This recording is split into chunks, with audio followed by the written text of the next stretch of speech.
Looks like YouTube is working. I'm just gonna do a live tweet now saying that we're live on YouTube, and then I will share the link on the Slack channels for all of us to retweet.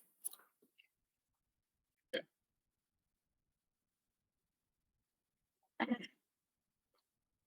Um, I have updated the hello bar on the website as well.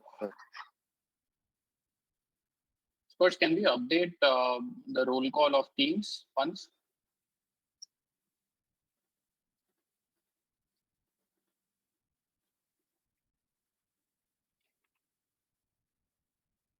Okay.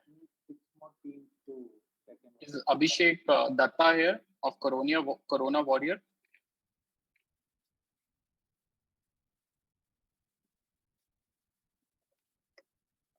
If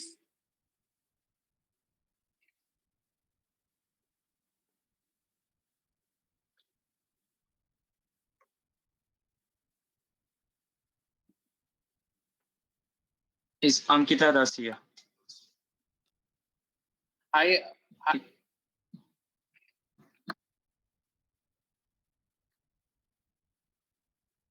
Hi everyone, we will take a couple of minutes to start. If you're able to hear me, please type in chat that you're able to hear me. We're just sorting some last minute issues.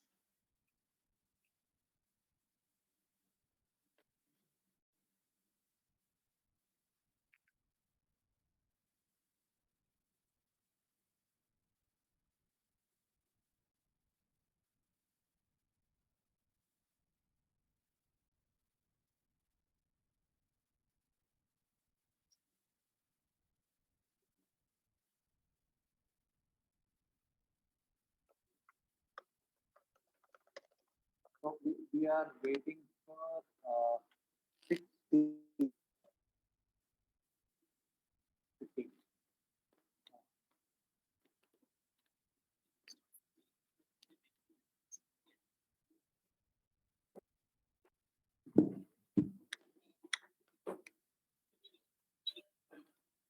Uh, Tushar, we see your screen. Can you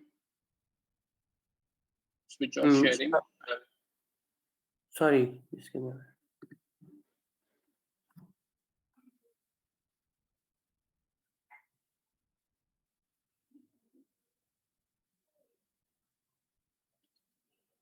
Savvy, I'm adding you as a presenter. If your screen is shared, please switch it off.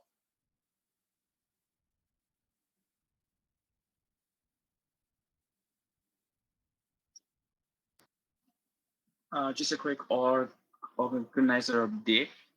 Cynthia, can you monitor the social media handle in case there's any technical issues popping up?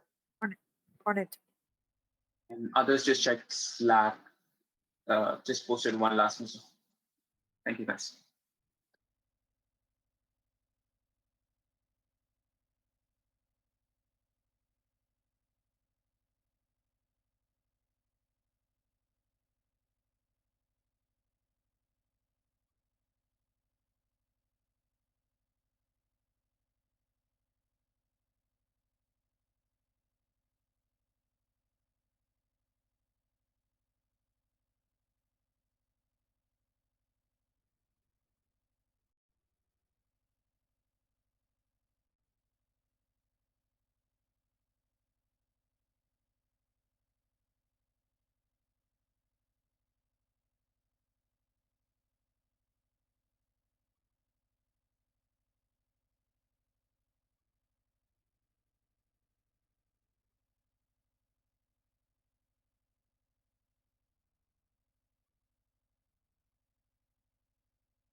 Hi attendees, we are going to start soon.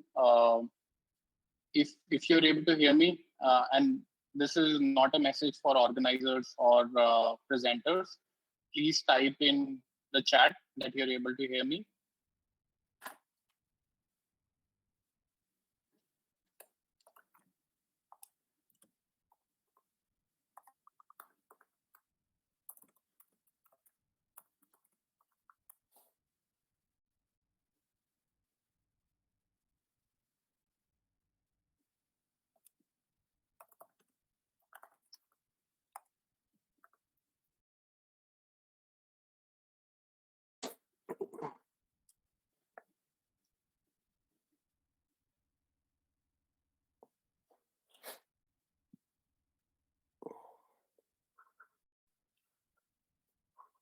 Okay, so people are saying they're able to hear. This is fantastic.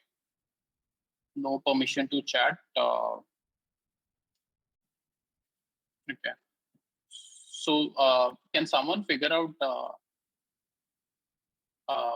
in the organizing team if people, we have disabled chat for all the attendees. Can we enable it? So attendees questions might be like a better format for interaction, but let us see if we can enable chat as well.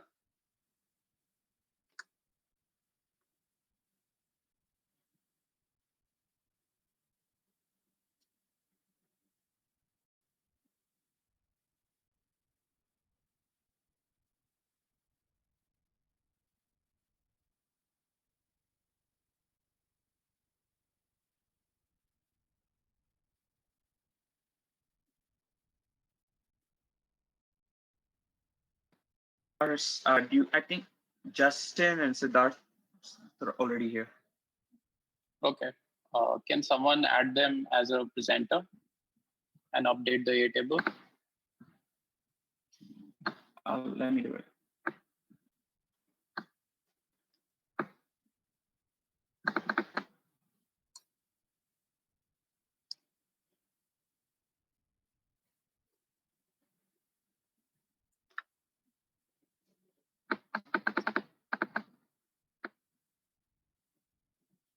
Hello, everyone. Since it's 5 p.m., we are just about to start. We will wait for 5 minutes. Some of the attendees may have to download the GoTo webinar app. So let us just give them a couple of minutes to join, and then we'll begin as soon as possible. And thank you for making time today to attend this demo day. Just 5 more minutes and we will start.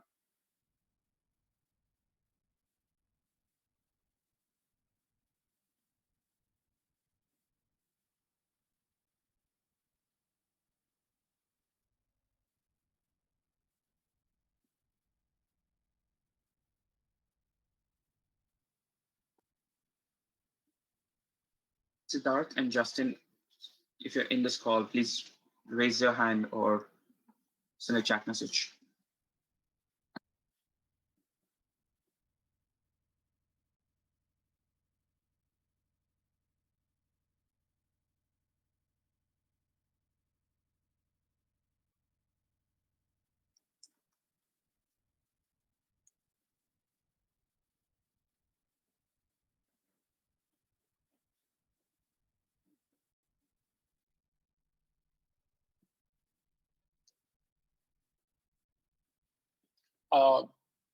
Spursh or Arun, can you figure out if we can enable chat for everyone?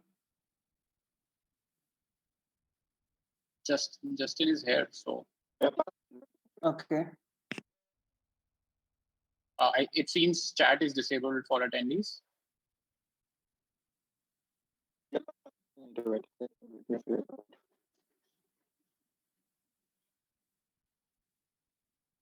Justin, your screen, we can see. Can you switch off the screen sharing? I just made you a presenter. Okay. Just a second. So So Justin is here.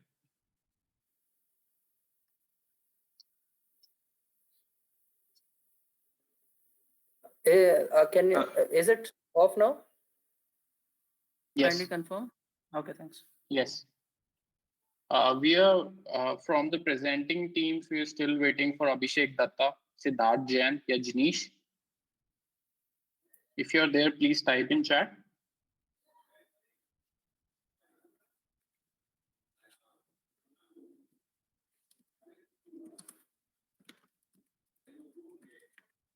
That Jain is with Sandeep Paras. Sorry. That Jain is here. They're both in the same ID. I think you should start with some opening comment.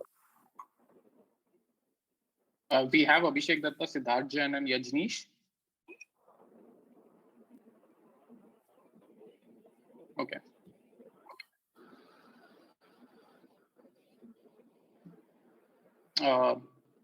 We or someone from organizer can figure out where Abhishek Datta and Yajneesh.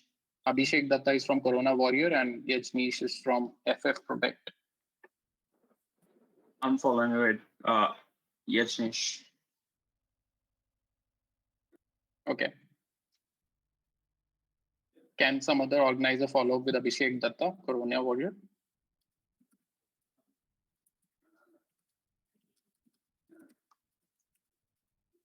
I'll check for that. And Paras, chat cannot be enabled for attendees. GoToWebinar do not have that feature. Questions is the right forum to communicate. Okay, great. So people who are asking if chat can be enabled, unfortunately that cannot be.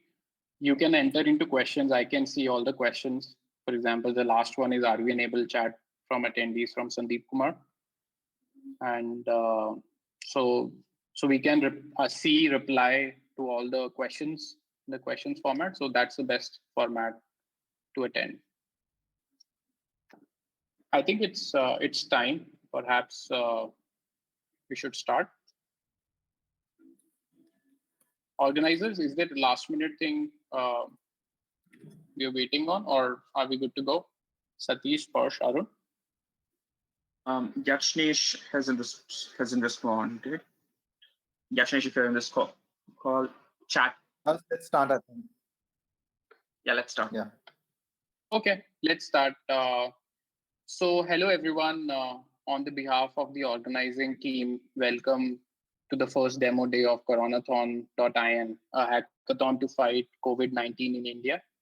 So we launched last Sunday, and so far we have 2,200 members and 40 plus ongoing projects.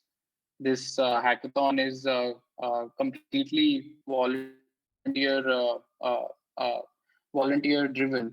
So most organizers and team didn't know each other before this Sunday. So whatever you're going to see today, including this whole hackathon and the projects, they were put together in a matter of days. So please, therefore, be kind in your analysis and judgment. Today, we have 20 projects that are ready for the demo. The demo day will go from 5 p.m. to 7 p.m. Each of the projects needs your help, and we have asked them to mention their asks as they present their pitches. So if you can help them, please mention them in questions tab in the GoToWebinar panel, along with the project name. So perhaps you can know someone who can help some of the projects, or your company can provide these projects with resources or distribution that they may need. Ultimately, the aim is to have an impact and on ground help reduce suffering from COVID-19. So this is not a competition. The format is really that projects will present, and if you or someone in your network can help them, please mention that in the questions tab along with the project name. So whatever it may be, if you type out your help, your questions, your feedback in the questions tab in GoToWebinar, the organizing team will ensure that you get connected to the teams on Monday or Tuesday. I heard some echo. Yeah. So sure. So like I was saying, if the aim is that today it will be one to many sort of a pitch. If you can help the teams type out in questions along with the project name, and the organizing team will connect you to the project teams on Monday and Tuesday. So with that, please take a moment to locate the questions tab and type something like "got it" or an acknowledgement to ensure you're able to interact with the organizers.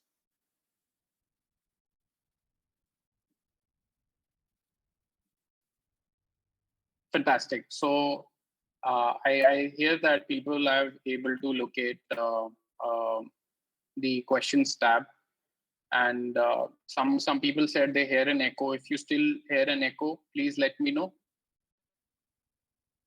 Okay, so some housekeeping comments. Since everyone is at different places, including all the teams, and some of them also not met in person, obviously, because of this lockdown, net connection is an issue. So please bear with us if you see some issues or lag as teams present. We are recording this session and we will be sharing it later with everyone who's registered. And this event is also getting live streamed. So if you want to share the link is on the website. And I have also tweeted it, and our official handle has also tweeted it. So I'll not take more time.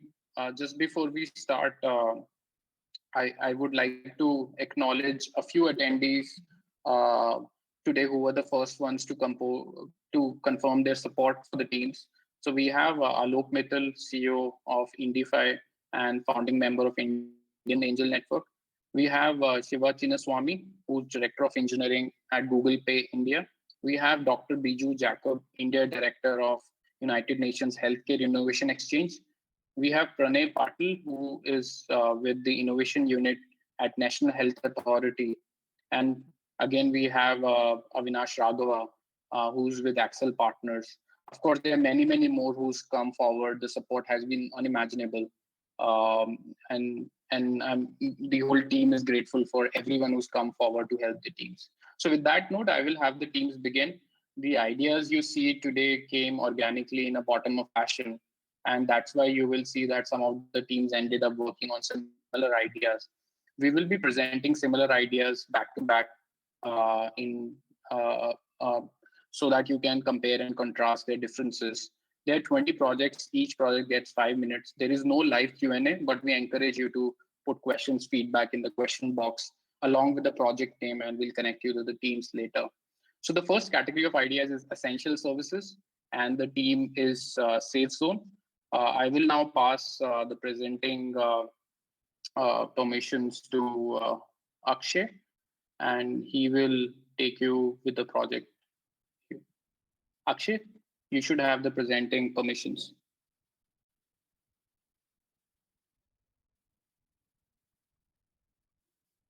Hi, Akshay, can you can you guys see unmute my yourself? screen? Yeah. Yes. Okay, so in this global crisis right now of COVID-19, uh, we have big problems when it comes to buying essentials. So first thing is, whichever shop you go to, there are big queues for essential. The stores are overcrowded, which leads to low confidence in people while going and shopping that they might contract the disease. And many of the stores are closed on their usual times. So the solution that we thought, like what we could to do it, is try to evenly spread customers in different time slots, give them correct information of store timings and status, whether the store is open or not. And we also provide them with a proof of essential travel. So currently we see that police is catching people who are traveling.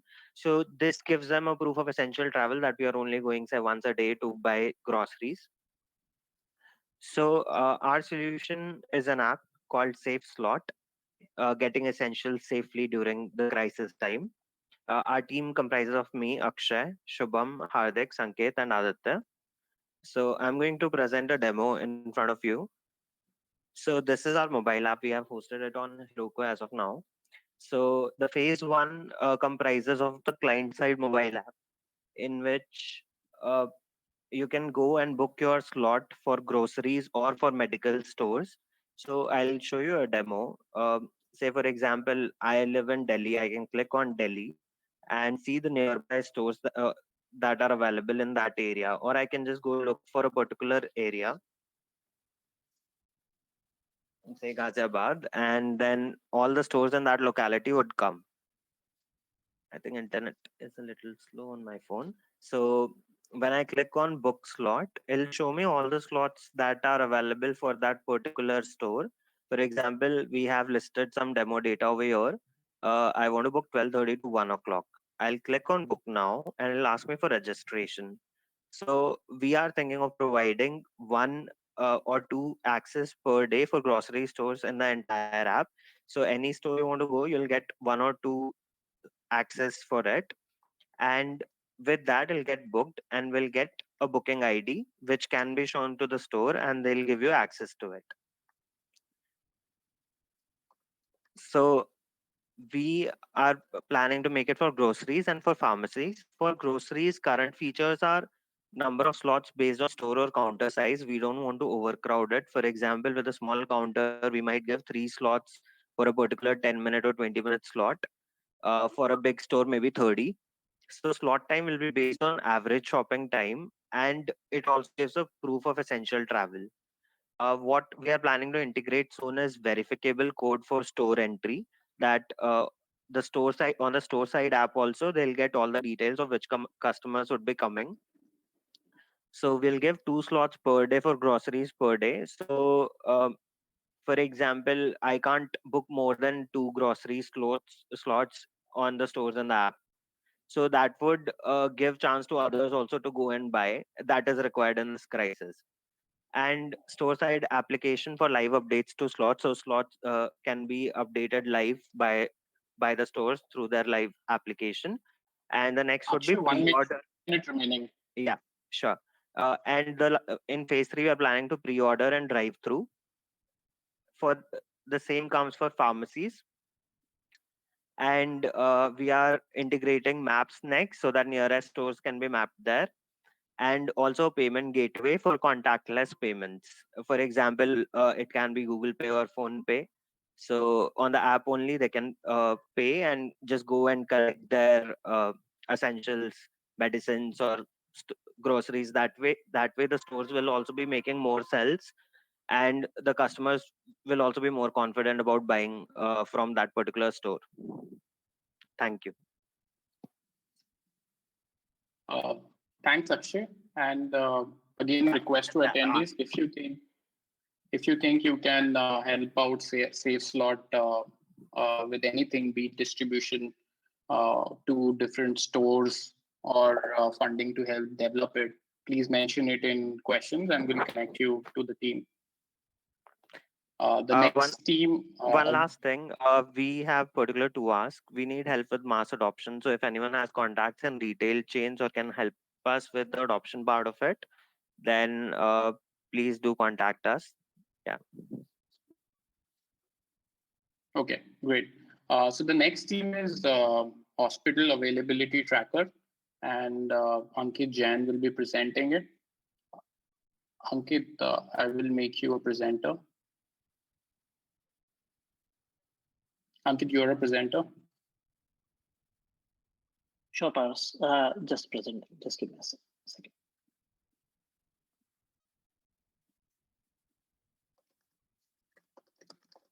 Guys, let me know once you start seeing this screen. Paras, you can see it, right? Yes. Great. Thank you.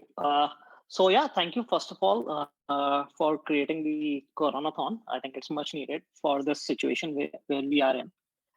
Quickly, myself, Ankit, I, along with 4 of my other team members, have built this app, which will help patients to easily find out which would be the nearest available hospital for them in case the coronavirus spreads into stage 3 and ahead. There would be chances that the facilities would be very hard to find, which have space left with them. We saw that same problem in Wuhan and Italy, where the patients lost precious time and identifying which is the right facility to go. Also, our healthcare system is not evenly distributed, so there is a higher pressure where the population density is higher, and there's no unified tool as of now which can tell us where the nearest hospitals are and where they have the availability. Also, when we started this project, right, we thought that we'll get the government data for the number of beds and isolation wards which have been set up across the country. But yes, we couldn't find any information, and that also resulted into pivoting the solution a bit so that we can still solve this problem through community-based data. So what we want to achieve is a single application which can be used on any sort of device, which can easily help the field medics to find the right hospital and update patient data. For hospital administrators to update the bed availability, they can tell people that yes, there is services which are available, and also to receive advance information for incoming patients. For police and other authorities to identify genuine cases where they might actually need help, because we know that during COVID, all the secondary surgeries and illnesses have been kept aside, and maybe the preference has to give in to COVID-19 patients. And for the patients is to also find not only the hospitals which are generally there, but also to find any makeshift hospitals or isolation wards. As we heard, that trains have been converted into isolations and treatable places, and a means to reach that hospital. So quickly jumping onto the demo, this is how it looks like. I just refreshed it. So what it does is it automatically picks your current location and tries to map all the open hospitals which are around you. As you can see, there are different icons on the screen. And if you click any one of these icons, what it will do is it will actually fetch the information and give you the data that, okay, this is the hospital, there's this phone number here, and this is the address.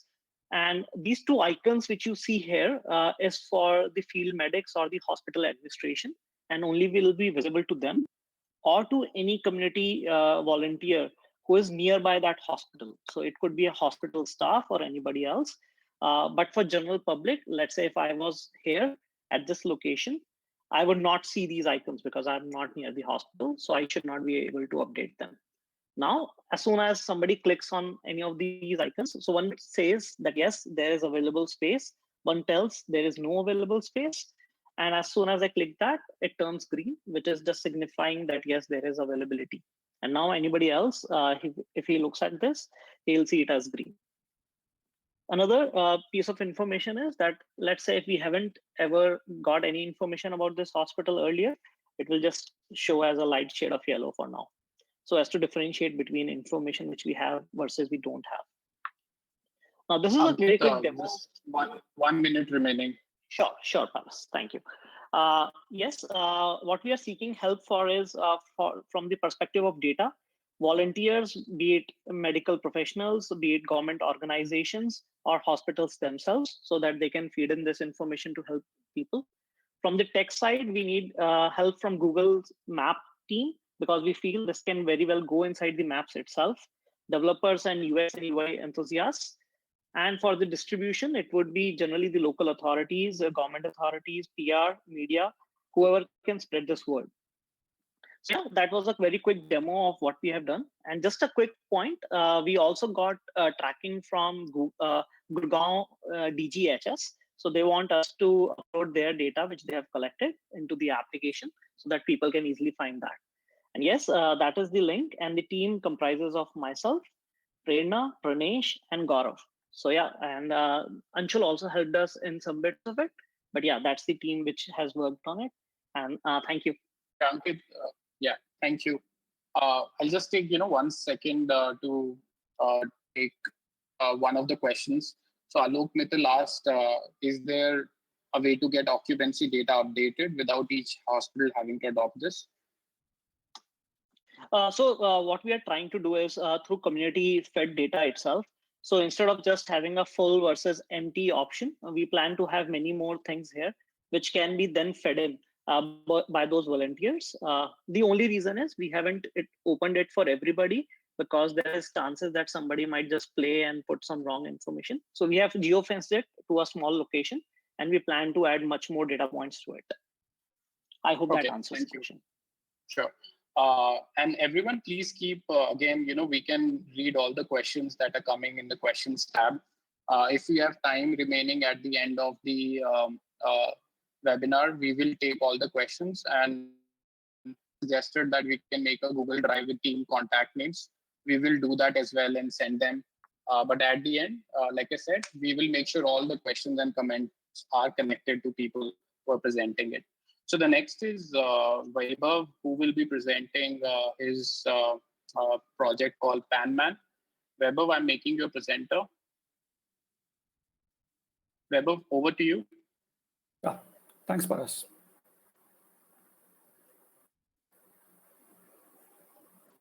Hi, let me know when you can see my screen, please. Yes, we can see it. Okay, let me share. Okay. Hi, everyone. My name is Vaibhav. I'm a health tech entrepreneur and I'm the founder of Hippo.ai. As part of this hackathon, what we've built is we've built a pandemic management solution, which we're calling PanMan.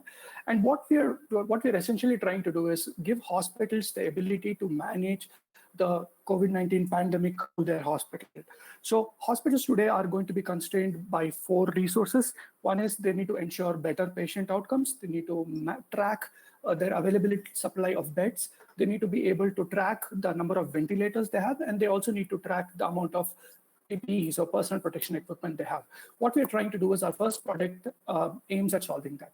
So without me talking more, let me directly get into the demo then. So let me look at a simple user flow. So in this case, what we've developed is an app that can be run on iOS and Android. It's already ready. Let's assume a patient called Vijay Reddy, who's 65 years of age, comes to a hospital and he comes with certain symptoms. So using a quick 10-second onboarding flow, the nurse in charge of the receptionist adds the patient to the list. And as you can see here, once they're added to the list, there is a quick way where the patient can be sent to the screening section. And once they're in screening, their sample is taken and sent to the lab. And when it takes around 24 hours for the sample to come, and during the time, the patient is moved to the suspected isolation ward. And once the sample comes back in, unfortunately, if it is COVID positive, then the user can be quickly moved to the confirmed isolation ward. Plus, we have also tracking the COVID-19 specific health status that can be assigned to a particular patient. So COVID-19 has multiple presentations, right, from asymptomatic all the way to ARDS and septic shock, etc. So we are allowing for an easy way for the hospital to track this. So let's assume this since it's 65, let's assume he already has hypertension and he is symptomatic with comorbidity. We're changing that state, and as you can see, it's updated system-wide, and anyone who accesses this patient will be able to see it. Now, let's assume that his condition worsens, he'll have to be moved to the ICU, and the user's health status also has to be updated to a much more severe case, let's say S5 in this case. As you can see, we did all of that in less than 10 seconds, and that's how quick this is. The other workflow is for tracking equipments. So let's assume Mr. Vijay Reddy, who is in the ICU, needs a ventilator now. So in this case, the nurse or the hospital or doctor opens up the patient's page and looks at equipment, and they can see that there are 13 ventilators in the system. They quickly assign a ventilator, and as you can see, the ventilator was assigned to this patient and the overall count went down. And we also allow the nurse or the staff in charge to track the amount of personal protection equipment that's available today. So in this case, let's assume that at the beginning of the shift, there was 30 left. They updated 30, and boom, this is updated everywhere. Now, how is all of this useful? This really is useful when the hospital administrator logs into the dashboard, and using a single pane of glass, they can get a complete view of what's going on in their hospital. They can understand that this is how the patients are flowing. They can understand which departments are where the demand is more than the supply. They can look at a single snapshot of all the PPE equipment. They can know when it's going to run out. And they can also see COVID-specific health details of which COVID-19 patients. This really becomes powerful when we are talking about an ecosystem. When we have multiple hospitals and the government using PanMan, we can have a system where the statistics flow upwards, the actions from the government flow downwards, and it also allows for inter-hospital transfer. It also allows for transfer of patients, critical patients from government hospitals to tier 2 or tier 3 private hospitals. So when we're looking at the roadmap, some things that really excite us, some things that we want to build are localized outbreak predictions. Today's predictions are all macro level. Citywide? Yeah. What we're trying to do is give a hospital the insight saying how many patients will come tomorrow. And along with that, we are also opening up PanMan as a platform. Anyone can use our data and build applications on top of it. So this is our team. We have a bunch of really awesome people, along with a bunch of medical advisors from AIMS and from People Tree Hospitals here. The asks is, again, is to allow us to scale this up. And for scaling it up, we will need funding. We need to set up a team of FTEs. And if there are any contacts in the government of Karnataka or any other state governments, I would need their help to get this implemented there and start trials and adoption per private chains as well. So with that said, we would love to talk more. Again, this is a prototype that we built in a week. We are going to expand this, and we need your help to do it. For any details, please visit panmon.in and send. Thank you. Yeah. I have one question that came up repeatedly. Sure. Biju, Jacob, and I think Kshitij Jain asked, will this integrate into hospital information system, or does it have to be entered manually, the data? If the hospital has a hospital information system, yes, it can be integrated. But the number of hospitals that have it in India are pretty low. So we have designed it as a standalone system. Okay. Thank you. I will Yeah. connect you to people who've asked this. Maybe they have more context which can be helped. Awesome. Thank you so much. Thanks, Vaibhav. The next is COVID-19 PPE tracker by Bhavya. Bhavya, let me make you a presenter, and I will unmute your audio connection as well. Yeah, I think you're all set, Bhavya. Hello, am I audible? Yes, we can hear you. Yes. Did you make Jenny unmute? Yes. Okay. So is this screen shared? Yes, we can see your screen. Okay. Very good evening to everyone. I'm Bhavya, and my team has worked on this project COVID-19 PPE tracker in order to have the information regarding the availability and the requirement of the personal protective equipments that are required for the healthcare workers. This is my team. All of us has worked on this project. And the motive behind this one, we were shocked when we saw the news that what we are doing every day, the social distancing, only that one can't flatten the curve that we are trying to do every day, that is the number of cases. This is not possible if the PP shortage continues because the doctors and the nurses are getting sick. Regarding the news, yes, the world hospitals are running out of the gloves, and Chinese people have said that 1,700 frontline medics have got infected with coronavirus because of the PPE that are not available. And we can see here the pictures where plastic bags are used by the nurses and the doctors in order to treat the patients. Coming to India's situation, recently we have seen everyone cheering for the Indian doctors, but the AIMS, the best medical college in India, the doctors there gave a statement that they don't want labs, they want the personal protective gear. And if the best college in India is stating in this way, think about the situation of other states, how it's going to save our country. The Punjab doctor is using the HIV gear equipment, which is not going to save him for COVID treatment. And also, the nurses are not even having the basic facilities. You can see that the Government Medical College of Amritsar said that they are not having masks and gloves, and working in this situation is very difficult. And we can see WHO director saying giving the number of medical masks and the gloves and the goggles that are required in order to respond to this outbreak. And in India, we have the doctors to patients ratio as 1:1,445, when WHO requirement is 1:1,000. So we can see already there are less number of doctors, and with this situation, if the doctors are going to get sick, it's going to really be a worse situation for India. What can be done? The healthcare workers are running out of masks. People, they are asking people to donate. Yes, we can donate, but who are going to be the donors? What can we do? What we have done, our team, we are from IIT Bombay. We approached all of our professors and asked them if we can get the gloves and masks, because we know that there are chemistry labs, chemical labs, and some labs where these protective equipments are there. And since the college is in lockdown mode, no one is going to use them. So we approached them, and for our surprise, they were ready to give us the here is one of the messages that we got from our professor, and we actually collected more than 2,500 gloves and 400 masks. And when we approached some other professors in other colleges, they actually asked if there is really requirement in any of the hospitals nearby. One of the professor in IT Hyderabad has already gave us a positive response, but they are waiting for an official proof for the requirement in Hyderabad hospitals. Then we came to know that there are people who are ready to donate, and there are people who are in requirement, but they are not having a common platform. That's why we came up with this idea, COVID-19 PPE tracker, where we have the requirement and the availability. And if the requirement and availability are within 10 kilometers of distance, there will be a notification that there is a match. How it's working? I'll show you a short demo. This is the map that we are working on.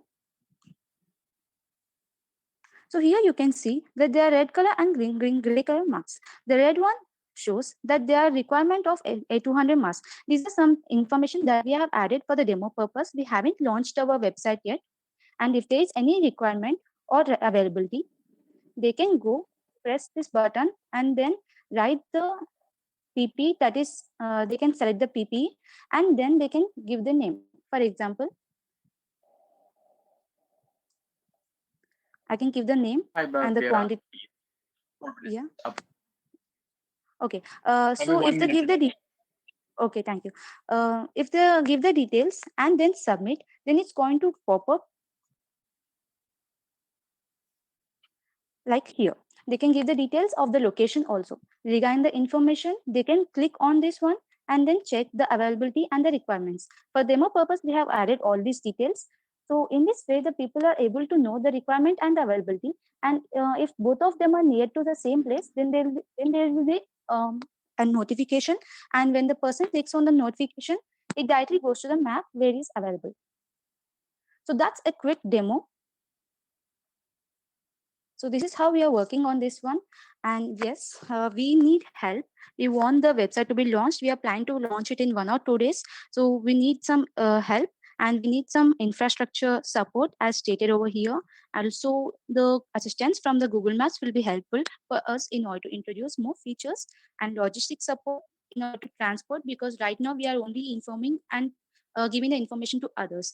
But if there is logistic support, then the collection and transport also can be taken, and we need some volunteers from all over the country who can help us in contacting colleges and also industries who can donate PPE to the hospitals facing shortage.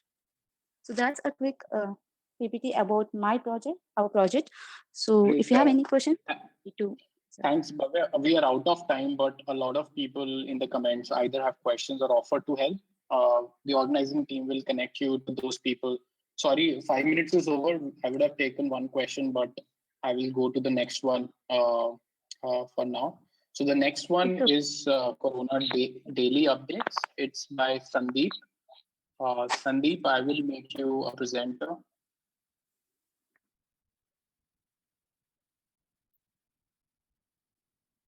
Sandeep, you should be able to present now.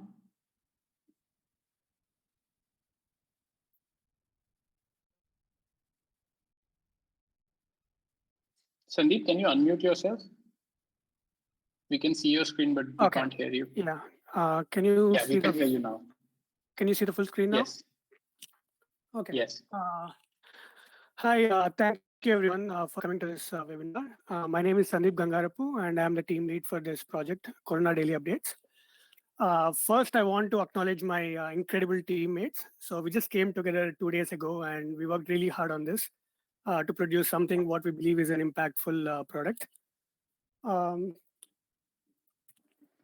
So every morning when I wake up, so the first thing I do is open my phone and look at Facebook and WhatsApp. But for the past 2 weeks, so that's not what I've been doing. So first thing I look at is what are the new coronavirus cases in India, in US, where I live, and overall in the world. I look at if they're increasing or if they're decreasing, what is the trend, all these metrics. So in order to make sure how I should respond to this. So it is not just me. Even my father, who calls me every day in the morning to ask me if I had breakfast, so he stopped asking that question now. The first thing he asks right now is how many cases of coronavirus in India? You know, how many are there in Andhra Pradesh, where he lives? So what I do is I go to this really beautiful dashboard maintained by Johns Hopkins COVID-19 dashboard. So they have good visualizations, every data that you can imagine about every metric that you can imagine. And also there is this website called COVID-19 India, so where there are beautiful graphics related to India and good breakdowns as well. So I am covered. So if I want information, I can go to these dashboards. So, but not everyone have this privilege. So there is a huge underserved demographic who don't know like these dashboards exist, or they can access and understand these dashboards. So especially these people are older and rural community leaning, and they have limited technical ability. So the only way they get their news or they get their numbers, so it's from TV, and generally like TV reports, so they give very high level information. So this is a problem. So this is a problem hugely because this is the same demographic, so that is prone to misinformation. So they tend to believe like WhatsApp forwards and like whatever the word of mouth anecdotes. And if they don't get correct information, don't get like how serious this global pandemic is, so they tend to make bad decisions and keep themselves and their entire community in danger. So we wanted to solve this. We wanted to give access to data to everyone. So the solution that we thought of is, go where the user is. So and where is the user? So the user is on the mobile. So we've seen the data released by Facebook that over 400 million Indians are using WhatsApp. And so we plan to use this medium to send accurate information directly to them, directly on WhatsApp. So we created a website, which is very simple, so very clean UI, very intuitive. So all you need to do is, so once they get hold of the link, they click on this and it will open in the browser. And they need to enter their PIN code and phone number and then subscribe. So it's just like a 1-minute workflow, and everyone generally know their PIN code and phone number. So it works everywhere. So there is no problem regarding that. And so what we would do is we would send one message every day about the cases. So based on the PIN code, we would know the district, state. So based on that, we would send the cases in the state, cases in overall India. And if we have data for the districts, we'll send that as well. So they can get this information and know what's happening around them, and that will make them take an informed decision. So right now, we are planning to roll this just in one language, but in the next 2-3 days. So using the amazing volunteer force that we have at coronathon.in. So we are planning to translate this into all vernacular languages so that it is even more easy for them to subscribe. So there are actually other solutions out there. 1 minute ago. Yes. So there are other solutions out there. So Prime Minister Modi, like yesterday, he released a chatbot on WhatsApp and also a chatbot on Facebook Messenger. So, but again, if you look here, the information is very high level. And this is again a bot. So you need to ask for information, so it won't give you automatically. So, and we don't believe that, so the demographics that we are targeting are, especially excited about this. So the roadmap is we are planning to release this out tomorrow, and subsequently use this as if we get enough traction, use this as a platform for other messaging services as well. So we feel that this is an impactful product, and this is a very practical product as well. So if you believe the same, so we need your help in some of the areas. So the first thing is we still have some problems with WhatsApp in order to get the API access. So if you have some contacts, if you can speed up this entire process, we'd really appreciate it. And also, if your organization already does something similar, like where you have a group of audience that you are messaging. So if you want to partner with us, so we can send messages through your data streams as well. So we can do that. And also if you have other communication channels. Yeah. So that is it for me. Thank you. Thanks, Sandeep. We did get a couple of questions and suggestions to help. We will connect you to them. Some people are saying that they can help you distribute this widely. Okay, sounds good. Yeah. So great. Thanks, Sandeep. The next is Corona Stats Bot by Chandan. Chandan, I will unmute you. Just give me a second. Yeah, so Ankit, you will be presenting Chandan's. Yes, Paras. Let me make you a presenter.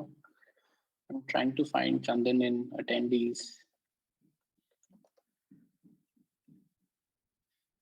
Can someone organizer unmute Chandan? It's not sorted by names. Yeah, it's sorted now. I'll unmute him. Yeah, Chandan, I got it. Chandan, you should be able to speak now. Yeah, thanks, Paras, and thanks, Ankit. Good evening, everyone. I'll be presenting Corona Stats. It's a bot. There is a Slack-based bot, but it can be used in MetaMask as well. We chose Slack, and currently it's available on MetaMask and for Teams, Microsoft Teams and Discord, we are still working. In in Slack, Slack has 20 more than 20 million daily active users, so that exposes a wide range of users. So we thought of making the passive information actively available in the chat window itself, because more and more people are working from home. So they anyone can run this command and get the stats instantly, and that is instantly available to all the users that are in that particular channel. So we can move along and see how easy it's to set this up.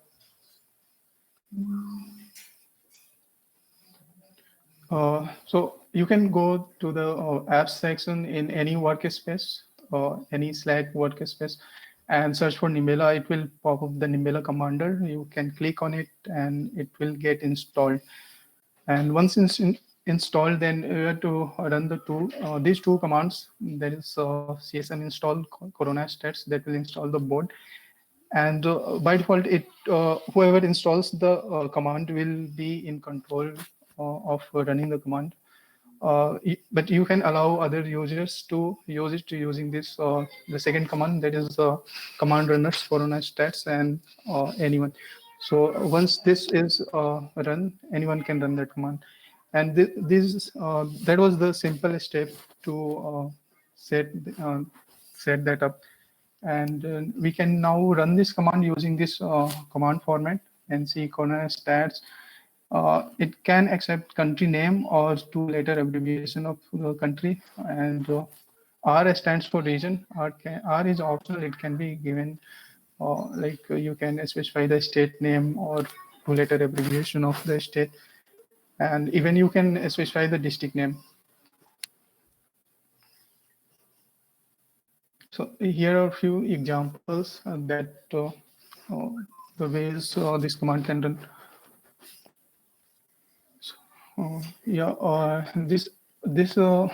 Specifying the H dash H will show the help as to how to run the command and what are the options available.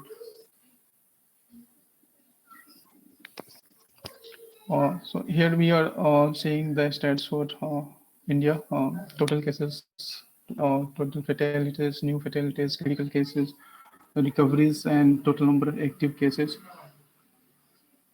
We can also specify the state name. So here IN stands for India and R for region, and then we are specifying UP. So it's showing the stats for Uttar Pradesh. And similarly, we can specify a district name, and it shows the number of confirmed cases in that particular district.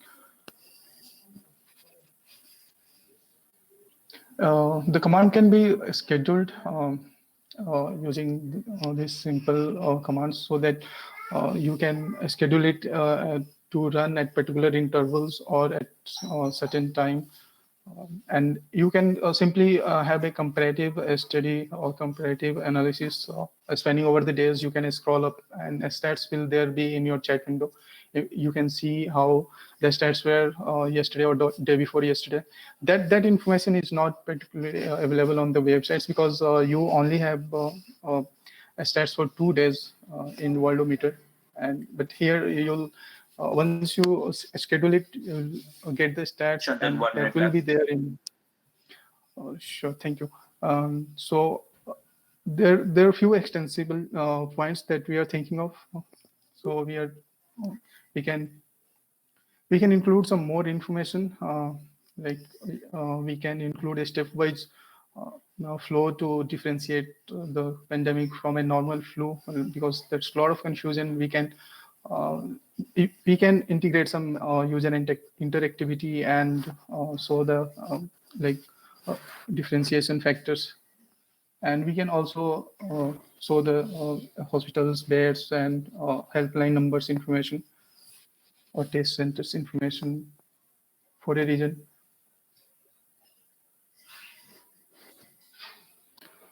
Yeah, thanks. And this source code is open source, so it's available given on the link. So it can be tweaked to include more information. And the information we have.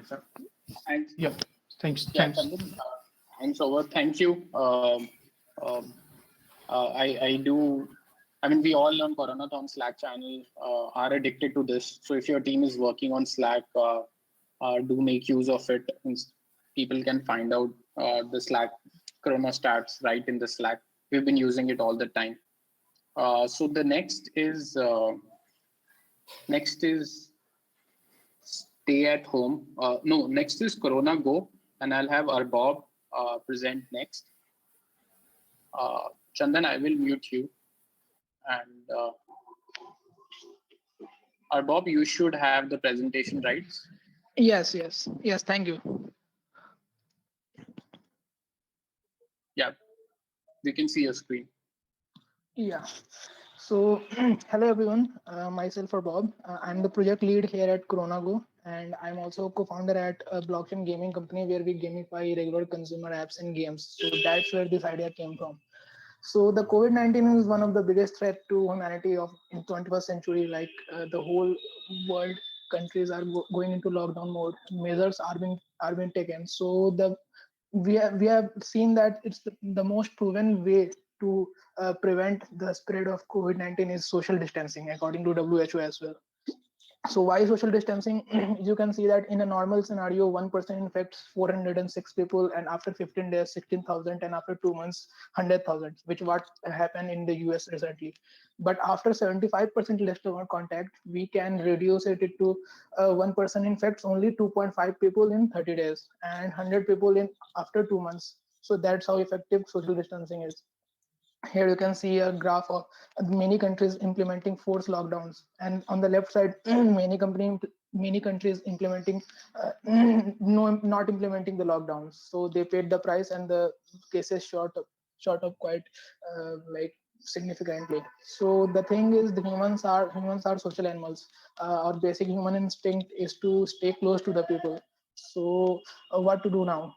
So how about we thought that how about gamify the whole social distancing thing? How about rewarding the people to stay at their home and away from other people? How about making them compete with global users on who stays at their home the longest? So it's amazing, isn't it? So let's see the demo.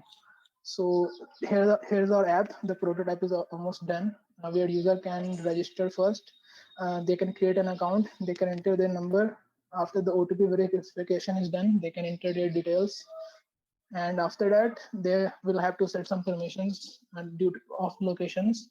So how this location thing is works is we are using geofencing tech, which basically tracks the user's home location. Here users can mark their home location and tracks if user is inside that home location or not. If user is inside that location, then they will get rewards. If not, then they will get penalized.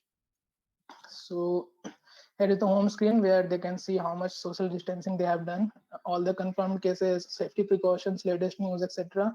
The wallet here, they will earn some coins after social distancing, and which they will later redeem it into different coupons. So every time they do social distancing, they will earn some coins, which they can redeem it into coupons. The leaderboards here, they can track using how the milestones, how many coins they are away from next level, the leaderboards as well, their global rank, and the badges here, they can later share it to social media among their friends for the virality. And they can also invite their friends as well. So that's what we are doing. CoronaGo basically rewards users to engage in social distancing, and which they can later redeem it into coupons. The current traction is basically we have prototype launched. The global launch is planned for March end. We have 300 plus waitlist signups, 1,000 plus traffic, and we have also partnership with many influencers and reward coupon providers for the launch. We have amazing team of 20 plus open source collaborators, 100% remote. The target market is basically 1.26 billion if we count 90% of the population affected by it using our app. So the growth plan is basically the influencer endorsements and the inherent virality due to the environment we have right now. The social media sharing, which is built into the app, the global launch plan for product and hacker news as well. The future roadmap is basically proximity-based social distancing, where users can see if they have came in contact with other infected users or not. The like rewarding good habits like washing hands and timely self-isolation, determining efficient routes after the lockdown ends to get to other location like offices, etc. Users can also chat with nearby quarantined users. using our map. Yeah, thank you. And also the projected impact we have is if one person infects 400 people in 1 month, and after if 100k daily active users, we can save 40 million lives from getting infected. After 1 million daily active users, 405 million, and after 5 million, the infection transmission is basically 10 to 0. So that's our plan. The things we need your help with is basically funds regarding the hiring full-time members and operation and marketing costs, software tools, server credits, which is basically the most significant part of it. Our partners contact Shiva sir from Google Pay. He can help us with that. And the shout out from the social media from our audience. Our website is this. So it couldn't have been possible without our amazing team. Like we have a great team members from Microsoft, GitHub, and many other great companies who are tirelessly working on that. And all of these are volunteer. Don't have any incentive here with that, except they all like this idea a lot, and also the supportive organizers. So here is the last quote from MIT: "Social distancing is here to stay and will change the world in many ways." Thank you. Bob, thank you. There is one question that came up again, so I'll just ask that question. Some people have asked, how do you ensure if someone leaves the phone at home and then? Yeah, that's the first question anybody. Yeah, so we are using basically an accelerometer, which basically detects if phone is inside their hands or not. So if they are sitting idle in any table or that, the accelerometer will detects that, and then the timeout. There is a timeout limit of 30 minutes. After 30 minutes, the timer stops, and the rewards will also become stopped. So the accelerometer and the GPS location checks if the phone is idle or not. So they have to keep using that phone. Okay, that makes sense. Thanks. I will move on to the next presenter. It's Sayam Jain from the project Stay at Home. Sayam, I'm making you a presenter. Same, you can unmute yourselves and share your screen to get started.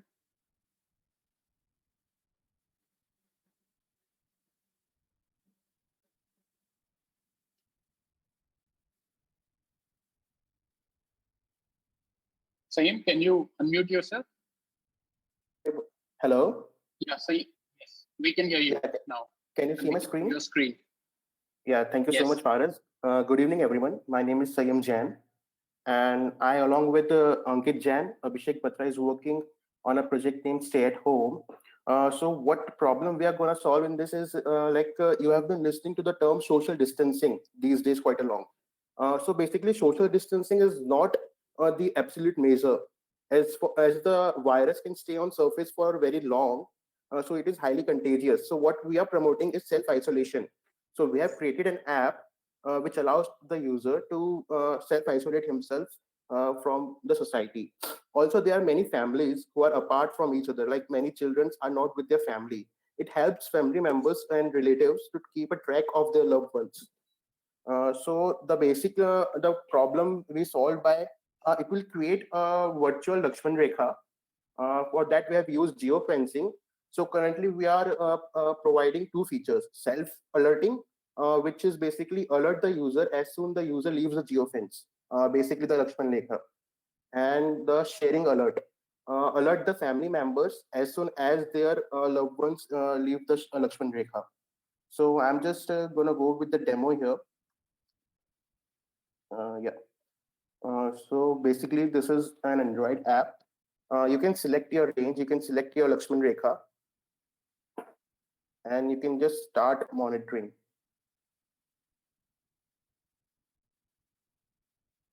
I've set my Lakshman Rekha, and the monitoring is started. So as soon the user moves, and as soon the user exits the Lakshman Rekha, there is a pop-up, there is a notification for self-alert, along with there are some vibrations in your phone. So it's to notify you that you have reached a danger area, you should not leave this area. Also, there is a sharing button, which you can share with your family. So once someone in your family or relatives or friends accept this invitation, they will be notified whenever you leave this Lakshman Rekha. So yeah, that's the demo. And what our USPs are, we are completely safe. We are respecting the user's privacy. We are not saving or sharing any user's data. Also, there is a social pressure on everyone to stay at home as their friends will get alert. And also, we are deciding to add some multiplayer games to keep them engaged and allows the users to stay at home. And what our ask here is, it would be very helpful if we can get $2,000 worth of Google Ad credits. Also, if someone have any contact, they can get us the list of all the coronavirus patient along with the complete location. What we are trying to do is to notify a area which is a less or more prone to a user. Like in my area, I don't know whether what are the number of cases of corona in my area. Also, there are many rumors going along, like so and so person is found positive for this coronavirus. So it would be very helpful so we can show it on a map, and we can just restrict the range of Lakshman Rekha. Like if a area is more prone, the range of Lakshman Rekha will be around very less, around 50 meters and all. So yeah, I guess that's it. Sayam, there was one question that came up. Yeah. Some Srinivasan asked, he feels this can be used for surveillance. What are your thoughts on that? Yeah, Like, I can this think be it can. misused? No, I think the people they are not showing any kind of data. So the user won't know whether a person is where or where at a time. So I don't think it could be misused. Okay. Yeah, hi, this is And Ankit. I'd like another. to answer that as well. Paras, just give me a quick second. So Okay. there is no location data being saved on any of the servers. So the surveillance is only between the peers who have selected to share the alerts. So there is no location data shared anywhere. Okay. And second question, some Neeral asked, can I draw layout of my bedroom house as Lakshman Rekha? Yeah, we are giving a Hello? range from the minimum range is 10 meters. Like your Okay. home is basically a Lakshman Rekha. You have to draw a Lakshman Rekha outside your home. So the minimum range to set a Lakshman Rekha is 10 meters. If your bedroom is quite big enough, then 10 meters, yeah, you can then set. Okay. Okay. Cool. Thank you. I will move to the next team. So the next team is 3D printing manufacturing. I'll have Payal go first and then Vishal. So Payal, I'm making you a presenter. You should have presentation Yes. access now. Yes. Can you see my screen? Hello. No. Yes. Yes. Yes. Can I go ahead? Yes, please go So ahead. hi, good evening, everyone. I'm Payal Doshi. I'm presenting your project called 3D Connect. Our team members are Payal, that is me. I work at Imaginarium. Next, we have Vishal and Paras who work for Zoomcast, and Karim, who's an individual and owns a 3D printer. So this presentation as a project is of two parts. The first part is about the 3D printed medical devices which have come up by Imaginarium. And second part is about the 3D Connect app that Vishal will take over. To take you to the first step, which is about Imaginarium. Imaginarium is India's leading rapid manufacturing and rapid prototyping company, which is centered in Mumbai. We are capable to design, prototype, and produce parts, components, especially for medical purposes.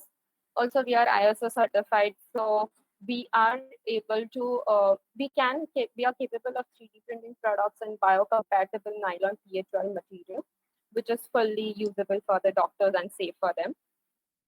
Taking you to the first product that we have come up with, which is the face shield, which is the most essential personal protective equipment. This we are working in closely collaboration with our friends at Makers Asylum and Divide by Zero. This is a low-cost face shield which protects emergency room doctors from exposure to contaminated droplets and breath during the treatment of patients. The shields we are making have minimum human contact, which can be flat packed and shipped anywhere in huge numbers and are easy to assemble. Uh, Also, the next slide, which is about the other 3D printed medical devices that we have come up with, we would like to welcome any innovators or company who's seeking in support of prototyping or production of components such as ventilator walls, splitters, surgical masks, guides, oral care devices. We would love to get in touch with them.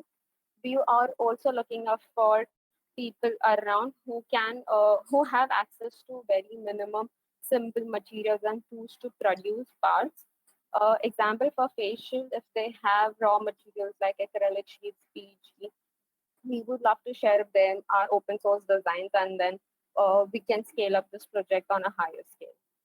To continue, I will love to hand over to Vishal, who will explain more about the 3D Connect app. Vishal, I will make you a presenter. Can we have Vishal? Yeah. Vishal, you are a presenter. Yeah. Are you able to hear me? Yes. Okay. So, hi guys. So, as Payal said, the idea is to build these 3D designs in India. And what we have seen in past couple of months is countries like Italy, countries like China have built such open source designs, which we can incorporate in an app. And so the 3D Connect app will help us list all the open source designs which are available and which can be used to fight coronavirus. The second thing what it can do is it can act as a bridge between the hospitals which are there and the government agencies and the 3D printing manufacturer or individuals who have 3D printers and want to manufacture that for the hospitals. The third thing which we are proposing is uh, people like Imaginarium can add new 3D printed printer products, and this can be added in the app, and hospitals can request these products over the app. So, yeah.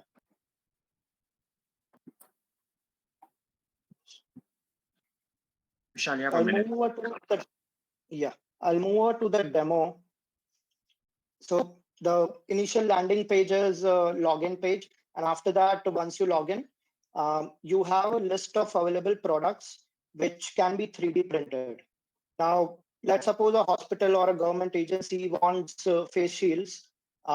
They can get in and understand what is the use of face shield, and all the designs are open sourced. So they can look at the designs if anyone wants to, and they can the places where they can get this manufactured. So one of that is Imaginarium, suppose, and they can understand how many printers they have and the website of the company, the contact person, and get in touch with the person. So the other thing which I was talking about, this is still in building phase. So people can come and say, I want safety goggles, I want face shields, and 3D. Yeah, yes. So yeah, that was the demo, a quick demo, and the community ask which we have is the face shield designs which are there. We want to open source that. So we want doctors and authorities to get in and do emergency approvals for all such designs, even face shields, and we have ventilator splitters as well. And we want to mass scale up this, and we need help with logistics. Vishal? Okay. The second phase of Oh. 3D printing app is something which I planning. Vishal, the time is over. Cool. Yeah. Yeah. So I have one sort of question that I'll take, and perhaps Payal, you can answer it. People have asked, how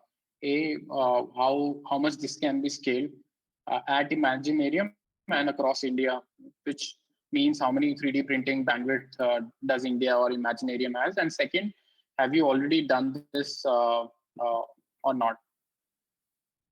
Yes. So for the face shield example, we are already right now scaling up to 10,000 face shields, which we are building, which we are preparing for the three companies that I mentioned. We ourselves can 3D print more than 1,000 parts a day. We are already in collaboration with more companies throughout the India, like one from Hyderabad, Aurangabad, to manufacture as many parts we can. So we can scale up this really quickly if we are able to figure out the distribution and logistics support, and also funds to do so. And Payal, are these approved by ICMR or other authorities? So we are getting almost all the equipments approved by hospitals nearby us, which is Seven Hills and Kasturba, that is in Mumbai, from the deans of the hospitals. And also we are in talk with some government bodies to approve it for, as you mentioned, the approvals, which will be mostly done by tomorrow. Okay, cool. So the next up is X-Ray Corona by Justin. Thanks, Payal. Thanks, Vishal. You can mute yourself. And Yes. Justin, I will give you, you should be a presenter now.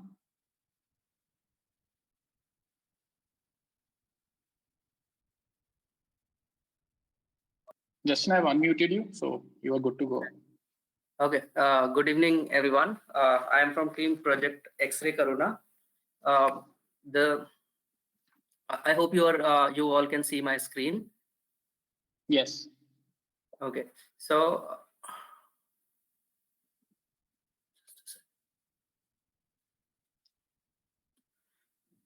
Justin, this is fine. You can just use this mode itself. Okay. For starting with, why do we need an alternating testing for COVID-19? Basically, the only way to stop the spread is to test massively and quarantine. However, what we lack is the availability of testing kits.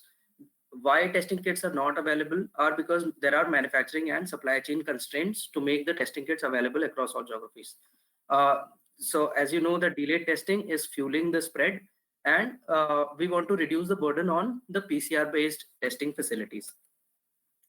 Radiological imaging can serve as a alternative to the PCR-based testing. Unique patterns are observed in COVID-19 in X-rays and CT imaging. China has already conducted such radiological examinations and has been successful in showing that it can identify COVID-19 by radiological imaging. Radiological imaging AI is not a new thing as of now, because it has been widely used by several developed countries to identify lung conditions. The most important benefit is that testing results are instantaneous. So I will quickly go through the product demo.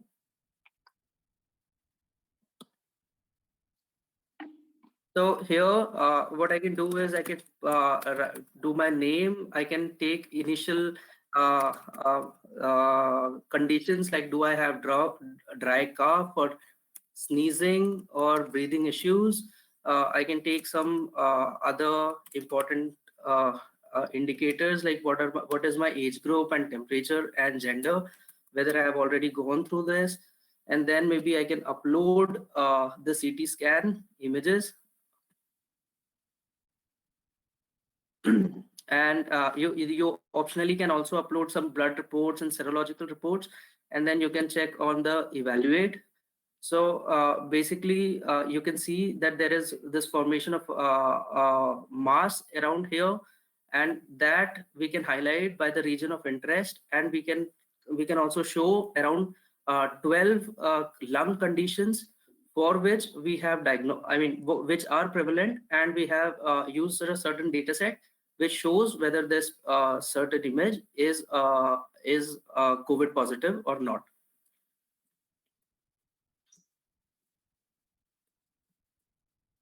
The data set that we had used to train our model was the COVID data set that is openly available. It had a total of 5,949 images, and the positive test cases was 76. The accuracies for COVID prediction was 80%, and for positive prediction, and that is an important metric. Thirdly, the architecture, some technical detail is that we used COVIDNet. It has been released by Hong Kong. Our goal is to build a COVID dataset that will improve the accuracy, relevance, and context, and that will capture the in context. The benefits of this is that it is 15 times cheaper than a PCR-based testing, which costs 4,500 versus an X-ray imaging that costs only 300 rupees. Instantaneous, you don't have to wait for 3 days turnaround time, and we also foresee that a lot more of patients will be detected as COVID. A lot of testing samples will go through, and this turnaround time for a PCR-based testing is going to increase from 3 days to perhaps 7 or 10 days. There is no need for sample collection, transport, management infrastructure that is required. And certainly this could also be used as a screening test for a confirmation of a PCR-based testing. Sure. Our next steps are basically hospital adoption strategy. We want to develop a COVID patient record management system to give them a platform to coordinate with the nodal agencies. Currently, communication is done through emails. Emails are an inefficient database. We also plan to integrate with existing hospital management system through APIs. I would like to introduce a massive contribution by our team, Ankit, Maheshwar, Amritesh, Ronald, and 23 more people who have really helped in building up this project. Our ask is that radiological data, our basic need is a lot more of radiology data for COVID positive patients to enhance our data sets, and some funding to the tune of $20,000 to get full-time interns and employees to build the product. Thank you. I have a couple of questions that have come up. I'll just aggregate them. One is around I think asymptomatic patients. So does it work on asymptomatic patients as well? Is it able to detect? Yes. So the symptoms follow the lung condition. Basically, symptoms are a result of the lung condition and not before that. So there is a certain time before which we can. So as long as it is microscopic, we will not be able to do it. But we will certainly. There is a certain stage when the lung becomes affected, and there are still no symptoms, and that is the time when which we can be able to do it. However, a lot depends on collection of and building of the data sets at the appropriate time. Okay. And second question was, someone mentioned this is not approved by ICMR, which is the topmost agency that approves it. So do you know anything about regulatory issues in getting this approved? I believe this is because we do not have complete data sets. The world does not have a similar data set of identified people who have been identified COVID-19 at early stages for a detection test. Mostly the detection test has been conducted for COVID-19 patients who have been severely affected. So the data sets only capture those people who have been severely affected. So as a testing mechanism, this is not approved. How? Because they want a test which will be which will be more microscopic in nature. However, if we build a data set corresponding to that, I believe it will be approved. Okay.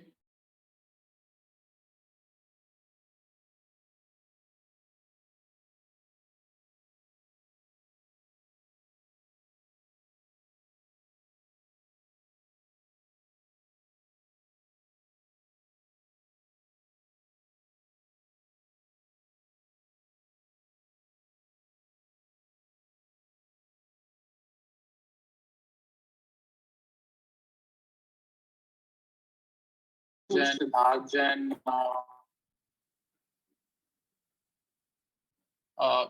so we'll move forward, and I will go to the next project.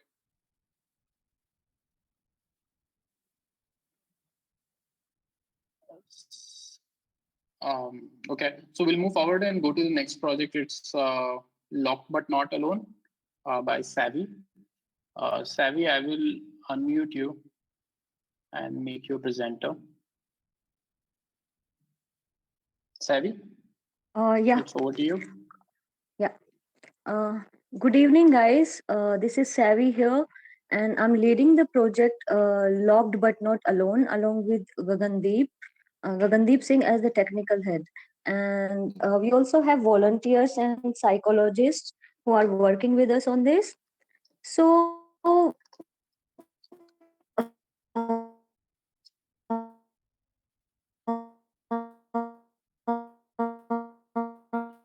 Savvy, we're not able to hear.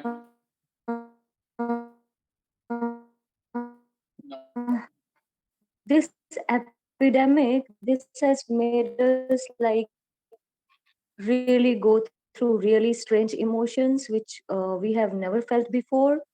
Even our generation or our oh my god. Hello, Yes, hello, Savvy, can you're you hear cutting me? off. Yeah. Okay, and can you hear me now? Okay, so where was I? Yeah. So this Yeah. epidemic, it has made us like go through really strange emotions, and our generation or our parents' generation, we have never witnessed something like this. We are locked inside our houses. There is uncertainty related to how long it can go. People are worrying about grocery supplies, fears of getting infected. In fact, people are scared to go close to their own family members, even their children, and of course mass exodus and business loss. Like there is panic everywhere. So what we are doing here, we have a helpline where people can call and get help with their fears, anxieties, basically mental health issues. So we have two layers to it. One is when the callers call, at times, they might not call for only mental health issues, but for grocery supplies or hospitals, etc. So, in that case, the frontline volunteers will give them the required information.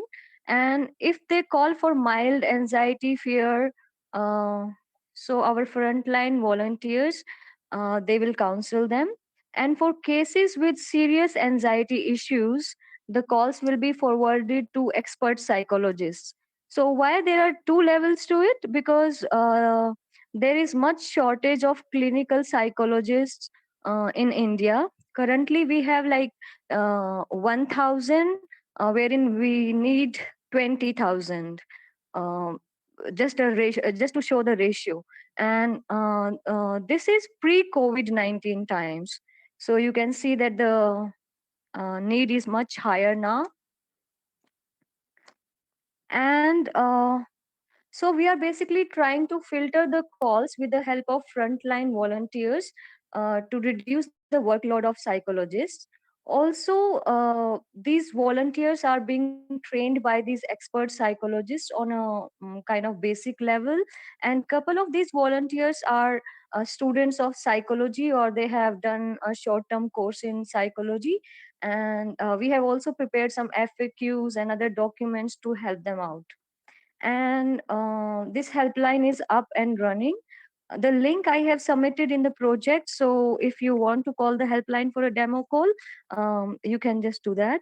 And also we want to run this after this epidemic is over, because the psychological effects, I think they will linger on for decades to come.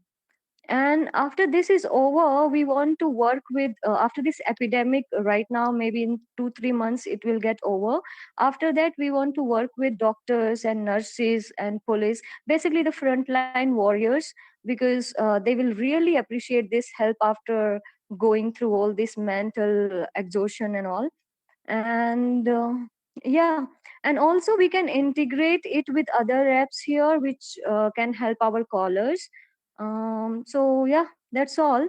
And what we are looking for in terms of ask, we need help in spreading the word, and we need to create awareness, because many people are trying to fight this alone, not even knowing that they need help. Savvy, one And minute if here. they, yeah,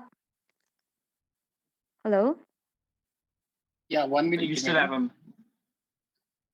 Yeah, You can continue for a I'm minute. here. Okay. Savi, are you done? No, it's a little bit is left. There's Yes, just you I can one go minute on. believe. remaining. Yeah. So, in terms of ask, we need to help spread the word and spread awareness. And technically, we need help with. Right now, we are facing a problem in redirecting the calls from volunteers to expert psychologists. So, if somebody can help with this, it will be great. And of course, funds to run it all like smoothly. And if I have time, can I just add one more thing here? Sure, very Can I? quickly. Okay, very quickly. So, right now, this mass exodus is happening, and today only I came up with an idea that these people who are going from these states to Bihar or UP or somewhere, all their children they are studying in Delhi government schools. So I came up with an idea that maybe we can contact the teachers of these government schools, and all these teachers they have phone numbers of these people, their parents, right? And these teachers or this database our volunteers can call, or these teachers can call them up, and they can tell them the effects of this, that they are safer here rather than they are going to their villages, because the village people might not even accept them there, knowing that they are coming from the crowded places. So yeah, that was just one idea which just came to me Thanks, today. Savi. And Yeah, yeah, that's all. I think we're out of time, but just last one question. Hmm. People, first of all, there was no presentation because her PC broke down. Uh, Hmm. but Savi, can you talk about how many volunteers do you have very quickly, and how many calls you are getting? And there was one question: if Indians are open to sharing their mental condition. Yes. So we have 12 volunteers and around 20 psychologists on board. And the written material, maybe then I will send you again later on in the form of a document and with details of all these things. And yes, awareness, we really need to spread awareness, because people are trying to fight it on their own. So that is what we want to work upon on a bigger scale. Yeah.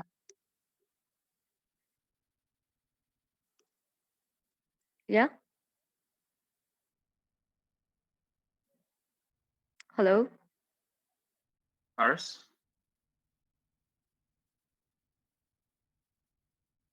Paris, are you Hello. there?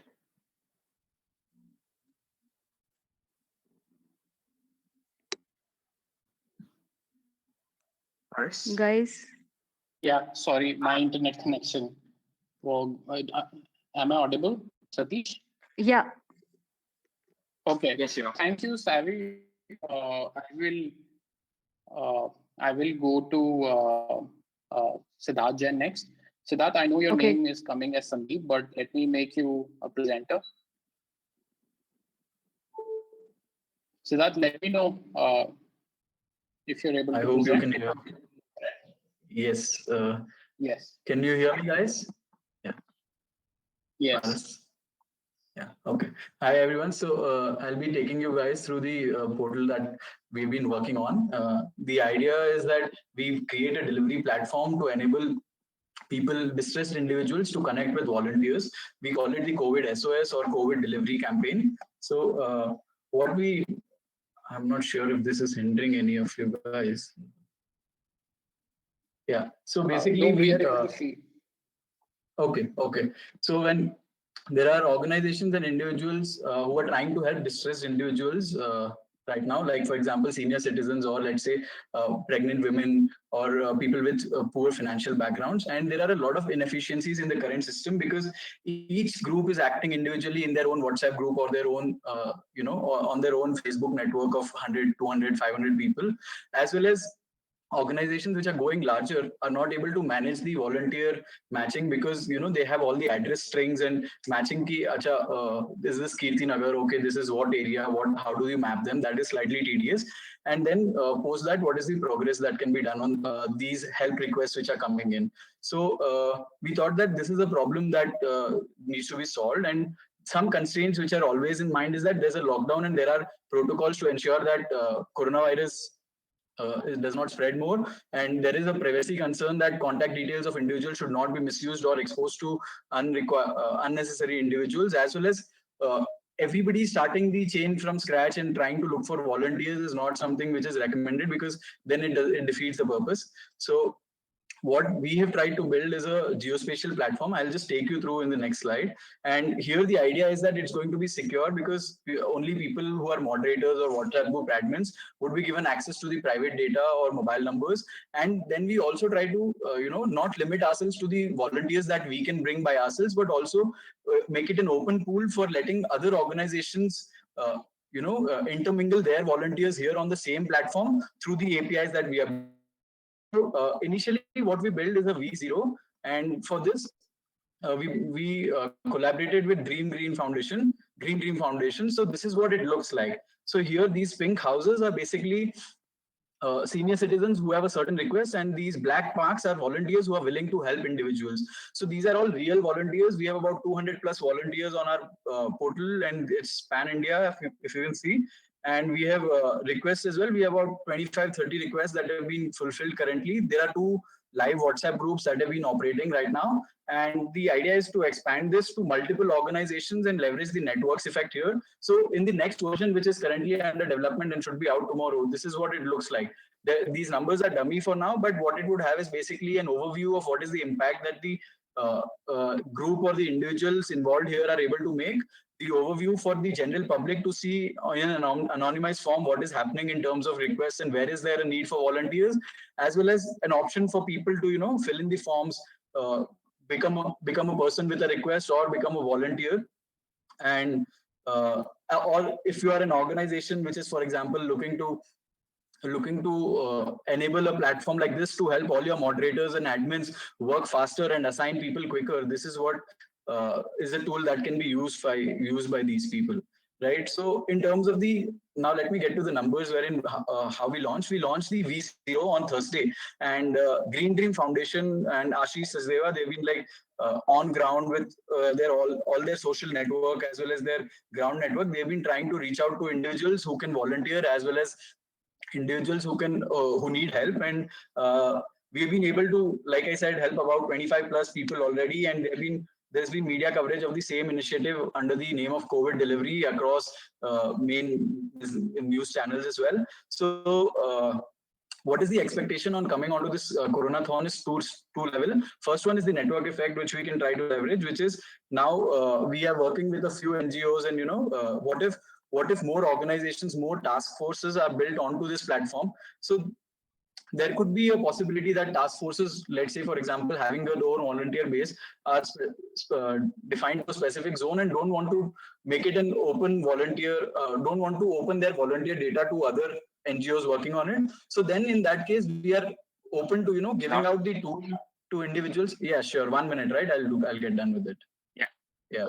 Yeah. So if organizations like government bodies or somebody is not interested in exploding their data to other volunteers to be helped or other requests to be helped, we can keep it in a private form. But if they are open to it, then it can really leverage the network effect. And the second thing is that currently we are only able to help people who are already privileged or are middle class and above. But if we can get sponsorships for requests, then we'll be able to help the underprivileged class as well. Green Dream also has been doing a phenomenal work in terms of the awareness within Noida as well as the NCR region. And if you look at the contributors, there are a lot of people who are behind this project. I have been working along with Ashish and Chirag as well. So in terms of full time, in terms of investment time, investing time here. But apart from that, I have data scientists from different teams who are involved here. And these are the contact details. Once the presentation is live, if anyone wants to get in touch with us, please get in touch with us and connect us with organizations. That will be really helpful for us. Thanks, Siddharth. There's one question I'll repeat from Dharmendra. He's asking what can be done if request from one locality goes high unexpectedly? So request from one locality goes unexpectedly. What we are currently doing is we are triggering SMS protocols as well as triggers to the organizers that can we check if something's unusual in that? Plus, SMS to all volunteers that there are need for volunteers in a XYZ area. Can you ask people to register? Okay. Does that Okay. answer? Thank you. So yeah. So everyone, just a housekeeping announcement. We have 30 minutes left. I request you to stick around for the next 30 minutes. There are teams around contact tracing, hand trackers, and a couple of other things who can also use your help. So please stick around. And again, another announcement is that most likely we'll have the second demo day next Sunday. There are still many projects that are getting built, and these projects will also have substantial updates by next Sunday. So we will be sending an email for next demo day sometime next week. And again, request is to also attend that demo day as well, if you are able to. Cool. So the next team is COVID FYI. I will give it to Simran. I'll make you a presenter. You're next. Simran, please go ahead.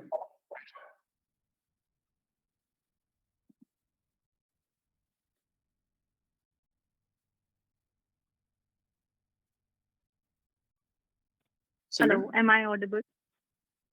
Yes. Yes.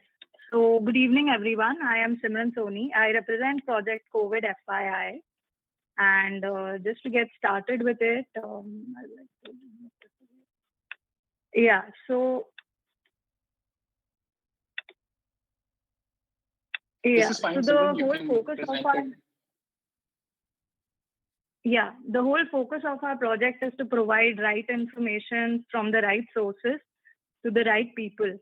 So it's kind of a directory of sorts. We have found that the whole problem behind finding right information was that a lot of information is cluttered right now, and it's scattered around a lot of places. Like, I would like to give you some examples that if you go to Twitter and you want to see what are the official information as to what are the labs near you, what are some hospitals that you can reach out to, it's very cluttered. Even if you want to just have a list of labs in India, it is spread across 3 different PDFs released by ICMR, Indian Council of Medical Research. And for a normal citizen, it's difficult to understand technical words like VRDL, etc. So we have tried to put all the information at one place in our app called COVID FYI. So I would like to start by introducing the team. We are a team of over 20 plus people, but our core team comprises of our development team, operations team, design team, Manan, Darpan, Dishant, Tanmay, Aaron, Amit, and Avinash. They have all been helping relentlessly to build our app. So the problem that is displayed on the screen is that if you try to Google that, what is the testing laboratory near me, you are led to these websites that are of no use. So this information is not readily available, and it's getting lost in the clutter. And when you actually need it, it's not available to you. What kind of information are we talking about? The list of approved testing labs, the list of hospitals, what are the doctors you can call for emergency, what are certain helpline numbers. If you want to reach out to task force teams, national level, state level, district level, or at the departmental level, this information is across all the sources. So these are the problems. And just for a demo, we can show you how our app looks like. This is our landing page. This is the very rough UI that we have created. Once you go to state level resources, you can check for your state. And say if we go to Jammu and Kashmir, we can have a list. We can see there's a list of doctors that has been provided by. And also one thing, that none of the information is without an official source. So whatever information goes in our app has a source link that can be verified. So this information is provided by Department of Information, Public Relations, Jammu and Kashmir. What is it about? These are the doctors that you can reach out to for emergency. So this is how our whole app is currently built. If you want to say search for helpline numbers, it's there. If you want to search for labs, you can find it. So we are trying to transform this front end. It's right now very simplistic, but it serves the purpose. We have national level database. So the significance of this project is that we are trying to get away with all the problems that we face. There is standardization of information. We are getting curated content from right sources. Everything is at one place and it is reaching the right audience. The use cases are several. Government, providers of healthcare, citizens, and even other projects or startups can use our information. Right from national level information to hyper local district level information is present in our database. We are understanding that as the problem will increase, there might be a situation of chaos and people might not know where to go, who to call, which are the labs near me. And this is where we come that we prevent chaos, we prevent so we prevent misinformation and we also reduce the burden of healthcare providers by acting as intermediary. People will not crowd out at labs, etc. And we can help governance and implementation by giving them a ready database. Citizens, as I said, that they can look for all this information. For doctors, they can contact government bodies. For other projects, they can use our APIs to further grow. And these are the use cases for government. Our existing product is a database that has been converted into a front end. What's next for us? We are trying to build an API that can help other projects. We are tagging location to enable hyper-local information for all the information that is near you. We can act as an intermediary to prevent people from crowding at hospitals and labs. People can book an appointment at their home. We are persistently updating the database as and when new circulars are releasing. And we are providing information that is relevant for each stakeholder. So what are the asks from community? We want feedback. We want some server hosting funds. It can be, Yeah, can you quickly wrap up? Hello. Yeah, this is the final two slides. So we want a point of contact to reach out for any urgent need of funds. Skill sharing, we want a database team designers. For partnerships, this is where it's important that we want to partner with national government task forces, government IT cells, and other projects and products where you can help us promote our startup. In terms of numbers, we have, these are the numbers that we have, that 300 users, 64 ICMR task force contact database. Yeah, so that's about it. Thank you. Thank you. I will go to the next team, which is Pagar.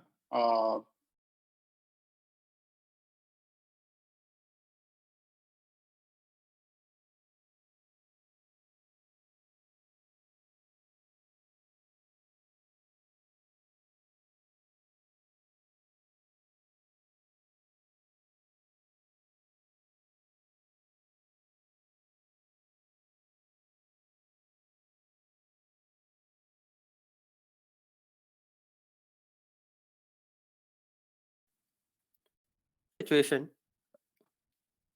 Let's say there's a couple, husband, wife, and they have children too.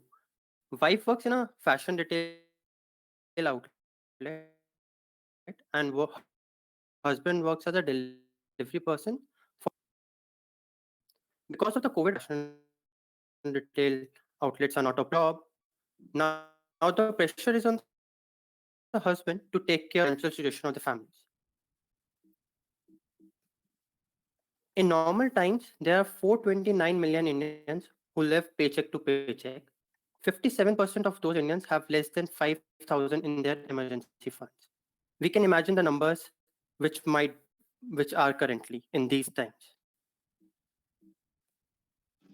Let's talk about employers a little bit. Because of the COVID-19 outbreak, there is a sudden increase for sudden demand for essential product deliveries. Instacart and Walmart in US are currently hiring around 800,000 employees because of the COVID-19 outbreak. Similar pattern has started to trend in India with an increase in demand for delivery for essential products. The solution that we propose is we enable employees to access a portion of their earned salary up to a certain amount in the middle of month. This is all done without changing employers' cash flow. What's in it for employers? Employers get to attract and retain more employees. They get to contribute towards the COVID-19 war at zero cost. Since their employees are in a lot of mental stress, so they get to help their employees fighting that. For employees, they get access to capital, fast access to capital in need of the hour, and they get to survive these times. So the way it works is an employee raises a request for salary on demand in the middle of month. Pagar pays that amount to the employee.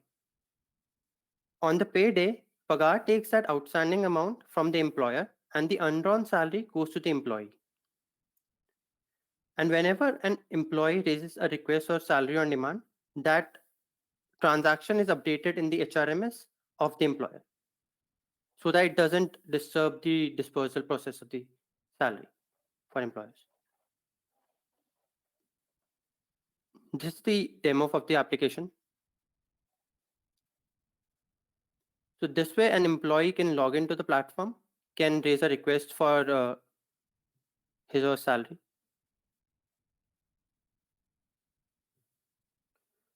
So this is the past transactions. You can just click on the withdraw and the request is submitted. So what we're looking for is we're looking for 3.5 crore of investment to help out 5 lakh people. This cost will be used to cover up the interest amount of the loan that will be taken from NBFC. We'll need help in connecting with NBFC who can lend us money to disperse the salaries. It'll be great if we can connect with a payment platform for the dispersal of salary, and we'll need help with legal and accounting work. The employers that we're trying to contact are majorly staffing agencies and essential product services. This is the current team. I'm Tushar Khatta, Seema, Sekhar, Miti, Shashwat, Vanya, all of them have contributed in the project. Thank you.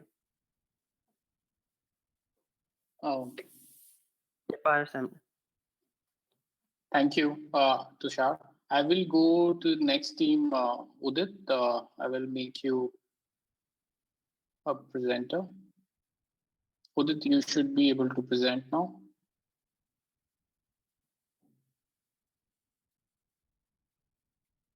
Udit, you're muted. Can you unmute yourself?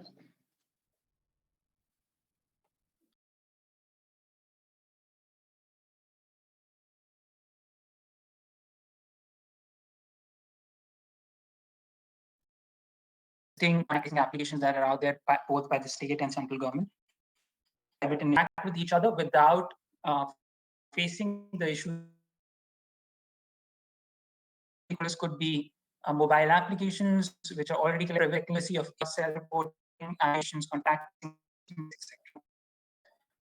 The solution, the multi or double-blind competition, seeing the underlying data. Both the parties' communication protocol simply does government and private company both to leverage available data sources to do a simple task such as contact tracing in a short period of time, without the private company actually sharing the underlying data set of its users or the government actually having to disclose the information of any COVID-19 patient.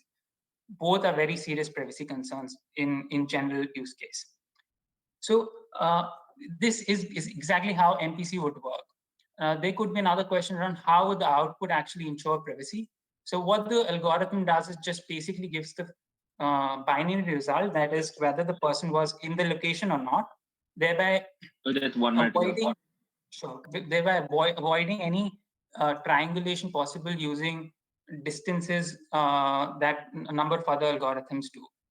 There are a number of MPC solutions available in the market. However, they're very computation intensive, therefore require a lot of processing power and time. What the research group here has been able to do is shorten that and make it practicable and specific for contact tracing, therefore easily deployable. I'll give you a quick update on the status. We have an MVP running, which is highly scalable. A detailed white paper in collaboration with research group University Oxford, Maryland will be public in next few days. What we want from government and India Inc. is to adopt the solution, consider this as a possible solution to make their useful data sets available for each other. And secondly, if this goes to scale, help us with implementing it by giving us support of infrastructure. We do not plan to charge or have no intentions of charging for this communication protocol from any party, as this is a purely humanitarian cause. That's it from my side. Thanks.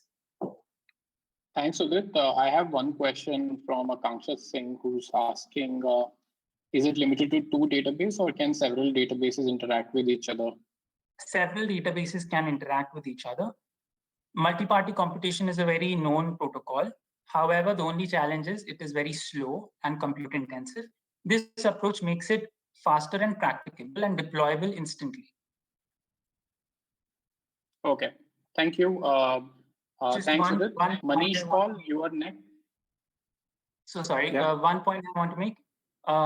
We are open to sharing any further detailed information, specifications, or any to satisfy any concerns that any party may have in order to adopt the solution. Thank you. Fantastic. Thank you. Manish Paul, you are next. I made you a presenter. Yeah. Hi, everyone. So I'll start now. My project is called Safe Zone, and I'll just start the presentation. Yeah. I hope you can see. The developers are Lok Bharati, Ashish Sharma, and me, Manish Paul. I'll just quickly show what the current situation is. So patients and suspects need to be quarantined, and there's no way to enforce quarantine right now. So the only thing that we're currently doing in India, at least, is manual verification, where health supervisors are going to a person's house and verifying whether the person is quarantining himself and is there and is in isolation. The government relies on individuals to self-report, especially at airports. So once you are out of the airport, nobody tracks you, and even at the airport, you just have manual checks, and there's no way to follow up. And we've seen a lot of cases in India where people have just come out of the airport and they've started roaming around freely. So the current solution that the government has is clamping hands, arms. They do a manual follow-up. You are forced to self-report your travel history, and you can just sneak into an apartment and nobody will ever know. There are cases where people have played holy despite having some travel history. So there are posters outside quarantined homes, and these are some of the images that you might have seen coming out of the news recently. So what is our safe zone about? So suppose we have two people, one is a suspect and one is a traveler. They both are made to install the application on their phone, and while installing, it's a simple OTP-based registration where you have to mention your isolation location. So suppose you're at the airport, you will have to just mention that, okay, I'll be quarantining myself at the home, or maybe your parents' house, and you upload a selfie along with it. So I'll explain what the reason for the selfie is. And for the next 14 days, uh, uh, this Safe Zone app will keep sending you notifications, and these will be at very random times. It could be 2:24 p.m., it could be 9:34 a.m. So at every notification, you need to upload your current location, that means where you're present, along with a selfie. Okay. What happens next? And if people try to upload someone else's photos, so I just try to fake a photo, I get a notification, I'm outside, I give my phone to my sister or my brother, and I say, just upload your photo. That will not work because we have facial recognition there. And suppose you're outside your house, beyond a certain radius, beyond a certain boundary. I think somebody else also remote something similar. So as soon as you're somewhere outside your location, we will detect it, and there is a location check. So it enforces you to stay at home, and there's no way to there's no way to fool the system currently right now. Okay. And what else can you do with the application? So suppose after the 7th day, you start developing symptoms. The government has no way to track right now that a person in quarantine who came from a foreign travel or was in touch with a suspect has developed symptoms. So you can report your symptoms, right? And what impact does it make to the government? So if the government is there, they get a notification saying, hey, there is some live feed and somebody is unreachable. So it seems either they've switched off their phone, they're out of their location, they've probably run away, or maybe they're just not feeling well and they are unable to respond to notifications. And they can also see, oh, symptoms have deteriorated for somebody.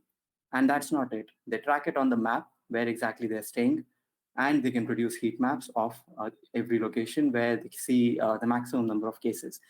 This will help them plan and prepare for hospital requirements in the nearby areas. So this is what the government can do. They have a real-time dashboard of everything. So what are our asks right now? We are looking for support from airport authorities for adoption at airports, especially because a lot of countries because a lot of countries have placed travel restrictions and they're asking you to self-quarantine. So a better way would be to have this application and do it at the airports. And we have health supervisors. Yeah, there are health supervisors, police department who are trying to enforce this, and anyone who can stop people from running. So we want support from everybody. On the cost side, we have some expensive technology running around. So we need help for cloud infrastructure, Google Maps, and facial recognition. So these are our three major cost areas, if somebody can help. And on the developer side, we are still running short of developers. So we need Android, iOS, and anyone who knows Google Cloud and Firebase, plus user experience. And some of the concerns, privacy. So we are not storing the images. Of course, when this is adopted, it is stored by the government. We are not storing any data. It has to be encrypted and following all the security protocols of the government. And more importantly, enforcement exists even now, but it's manual. So why not just make it a little more advanced? The current status is we are in beta, and we are hopeful to release it in the next 2 days. And in times of crisis, we do not monetize it. Yeah, and it's free if it helps the society, except the server costs, of course. Yeah, you can see the demo on YouTube. Sorry, I can't show that. I'll just share the link. Thank you. Thanks, Manish. One question I think Puneet asked, can the patient info be on top of Aadhaar? And Shiva asked, can something like a fingerprint recognition work, if not facial recognition? So we can incorporate that, but our main thing was facial recognition now, but that's a good suggestion as well. Secondly, so the second question was related to Aadhaar, but that will not work out for foreign travelers. And secondly, getting Aadhaar data in a very short time is pretty difficult as far as I know. And this being a private, developed by somebody non-government, it will be quite difficult to get that, right? But that's Okay. a good one. Thank you. Thank you. I will move to the next team, which is Vishal, FF Protect. Vishal, you are the presenter. And by the way, this is the third last team, so people please stick around. We're still hoping, I think we will take 15 more minutes, but after 3 teams, we'll be done. Vishal, I hope please you can see your screen. No, not yet. One second.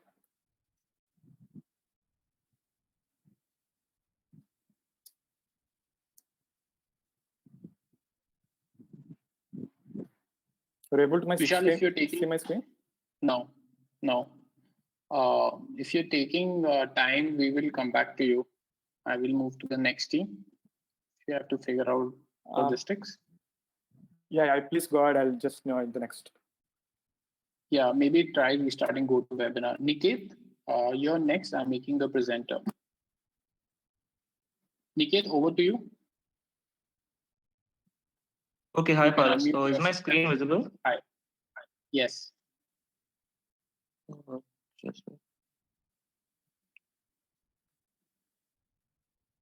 So, hello, I'm Niket Kamath, an intern at Juno, and the rest of the team, Shrey, Rishikesh, Sanket, Salil, and Nishal, are engineering students from Goa.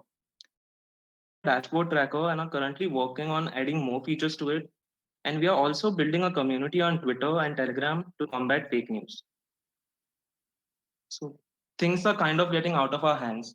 One person spreads it to 3, which is approximately 60,000 people in 10 days, if tested properly. By the time the vaccines or health kits arrive, it will be too late. So the only way we can save lives is by curbing the spread of COVID-19. We have categorized the situation in 3 stages. As per our market insight, the need of the hour is to build something for the pre-quarantine stage.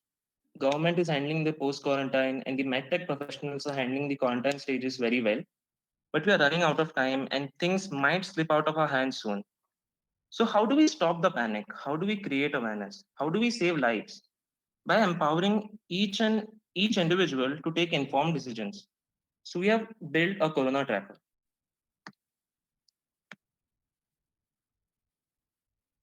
But hey, why should I use this dashboard?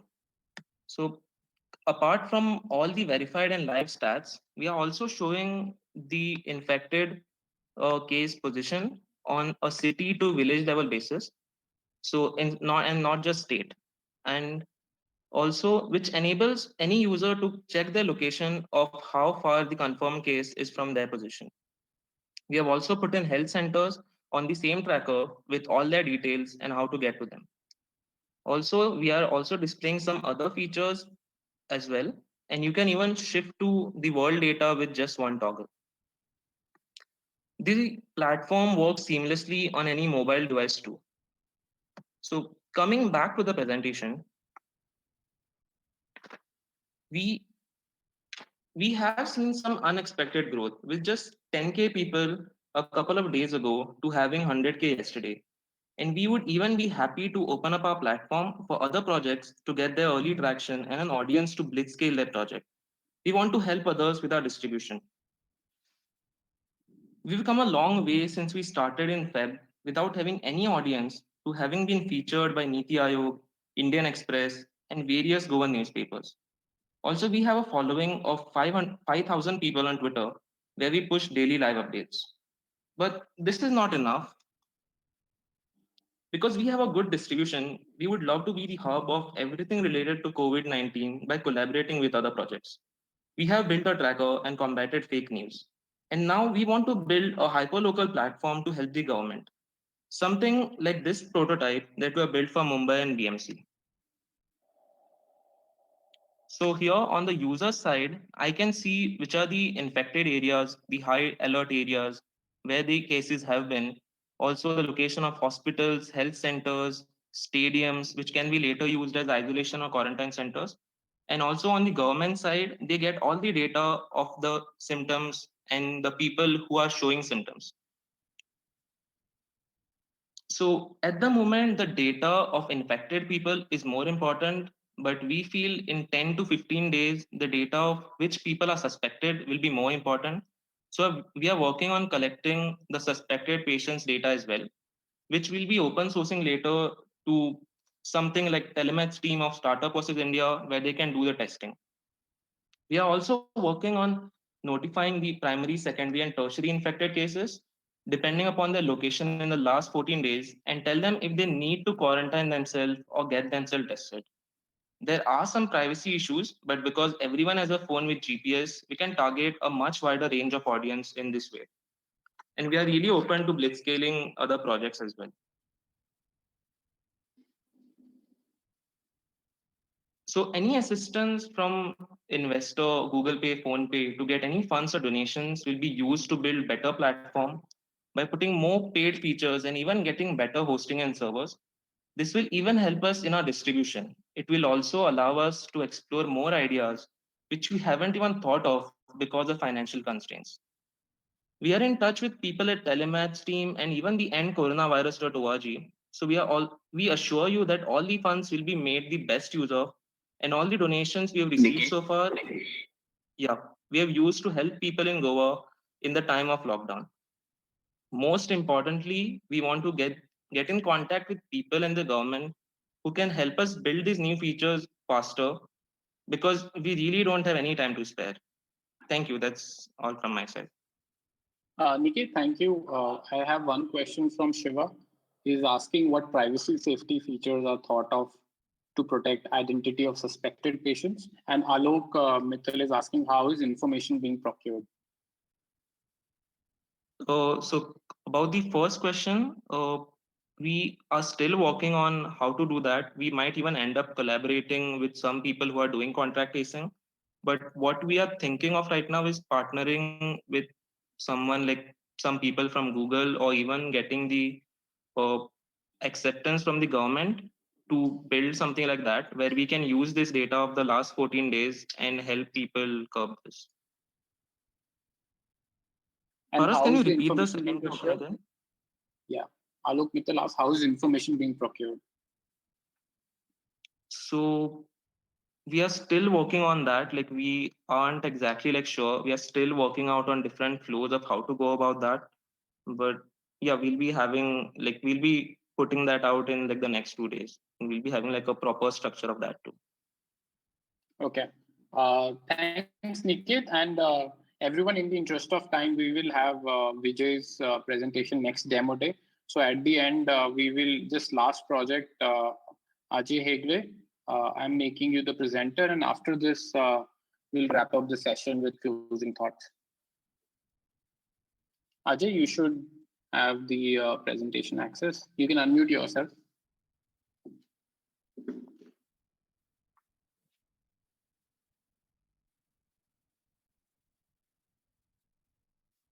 Ajay, you are on mute. Can you unmute? Yeah. Can you guys hear me? Yes. Yeah. So I'm Ajay. So we have. I'm going to be showing you our project, which is trackcovid19.org, which is a crowdsourced community-based illness tracker. So let me quickly introduce the team. So I am Ajay Hegde. I'm a neurosurgeon by profession. I've been supported by Abhilash and Vinayak, who have listened to all my tantrums in developing this project. And I've been advised by Professor Masti, who's a professor of public health and is actively involved in the Bangalore contact tracing and quarantine team. So first, let me just quickly run you as to why we need a community-based tracker. So all of you must be very familiar with this chart by now. And you must also be familiar with these graphics which show flatten the curve. So from a public health point of view, these are not of much value. They look beautiful. They tell us, okay, there are so many cases in this area, and that's about it. So this made me think and go back to my medical textbooks, where in 1854, that is 166 years back, this man, John Snow, he was a physician in London. He mapped cholera in London and found that there was one water tap which was contaminating everybody in the locality. And then he mapped the deaths to the level of each house and how many deaths had occurred to this in that house. So coming back to this, in 1854, if we had so much of data, today in 2020, we have data maximum up to a district level, I would say, nothing more. So that is why we sat ahead and designed this project, which is primarily to track asymptomatic carriers and symptomatic carriers, as it is impossible to test everyone in the community. And the policy of lockdown, track, trace, and community surveillance. So we intend to play a part in the community surveillance part. So our solution is a community-based crowdsourced illness tracker, which crowdsources symptoms like cough, fever, or shortness of breath. And it has the granularity of going down to a zip code or a PIN code.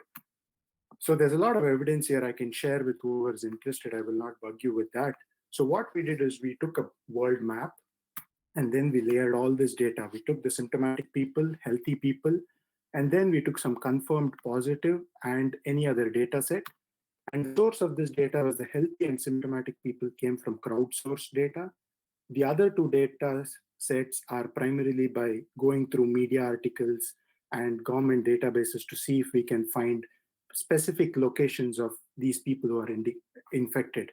So we've not been able to get much information on the last two layers because we don't have ideal databases to the level of a zip code. And as I mentioned again, all this is done to the level of a zip code. And this is a brief outlook of the technology. So this is our product. This is the product we've had for a week now, collected data from around Bangalore. So you see the green circles are the healthy people. The red ones are the symptomatic people. These are not people who have COVID-19, but just people who are symptomatic with cough. And I mean, it doesn't look as good as the map John Snow did in 1854, but it's probably better than the others we thought. And let me come to the impact. The impact is primarily a public health impact.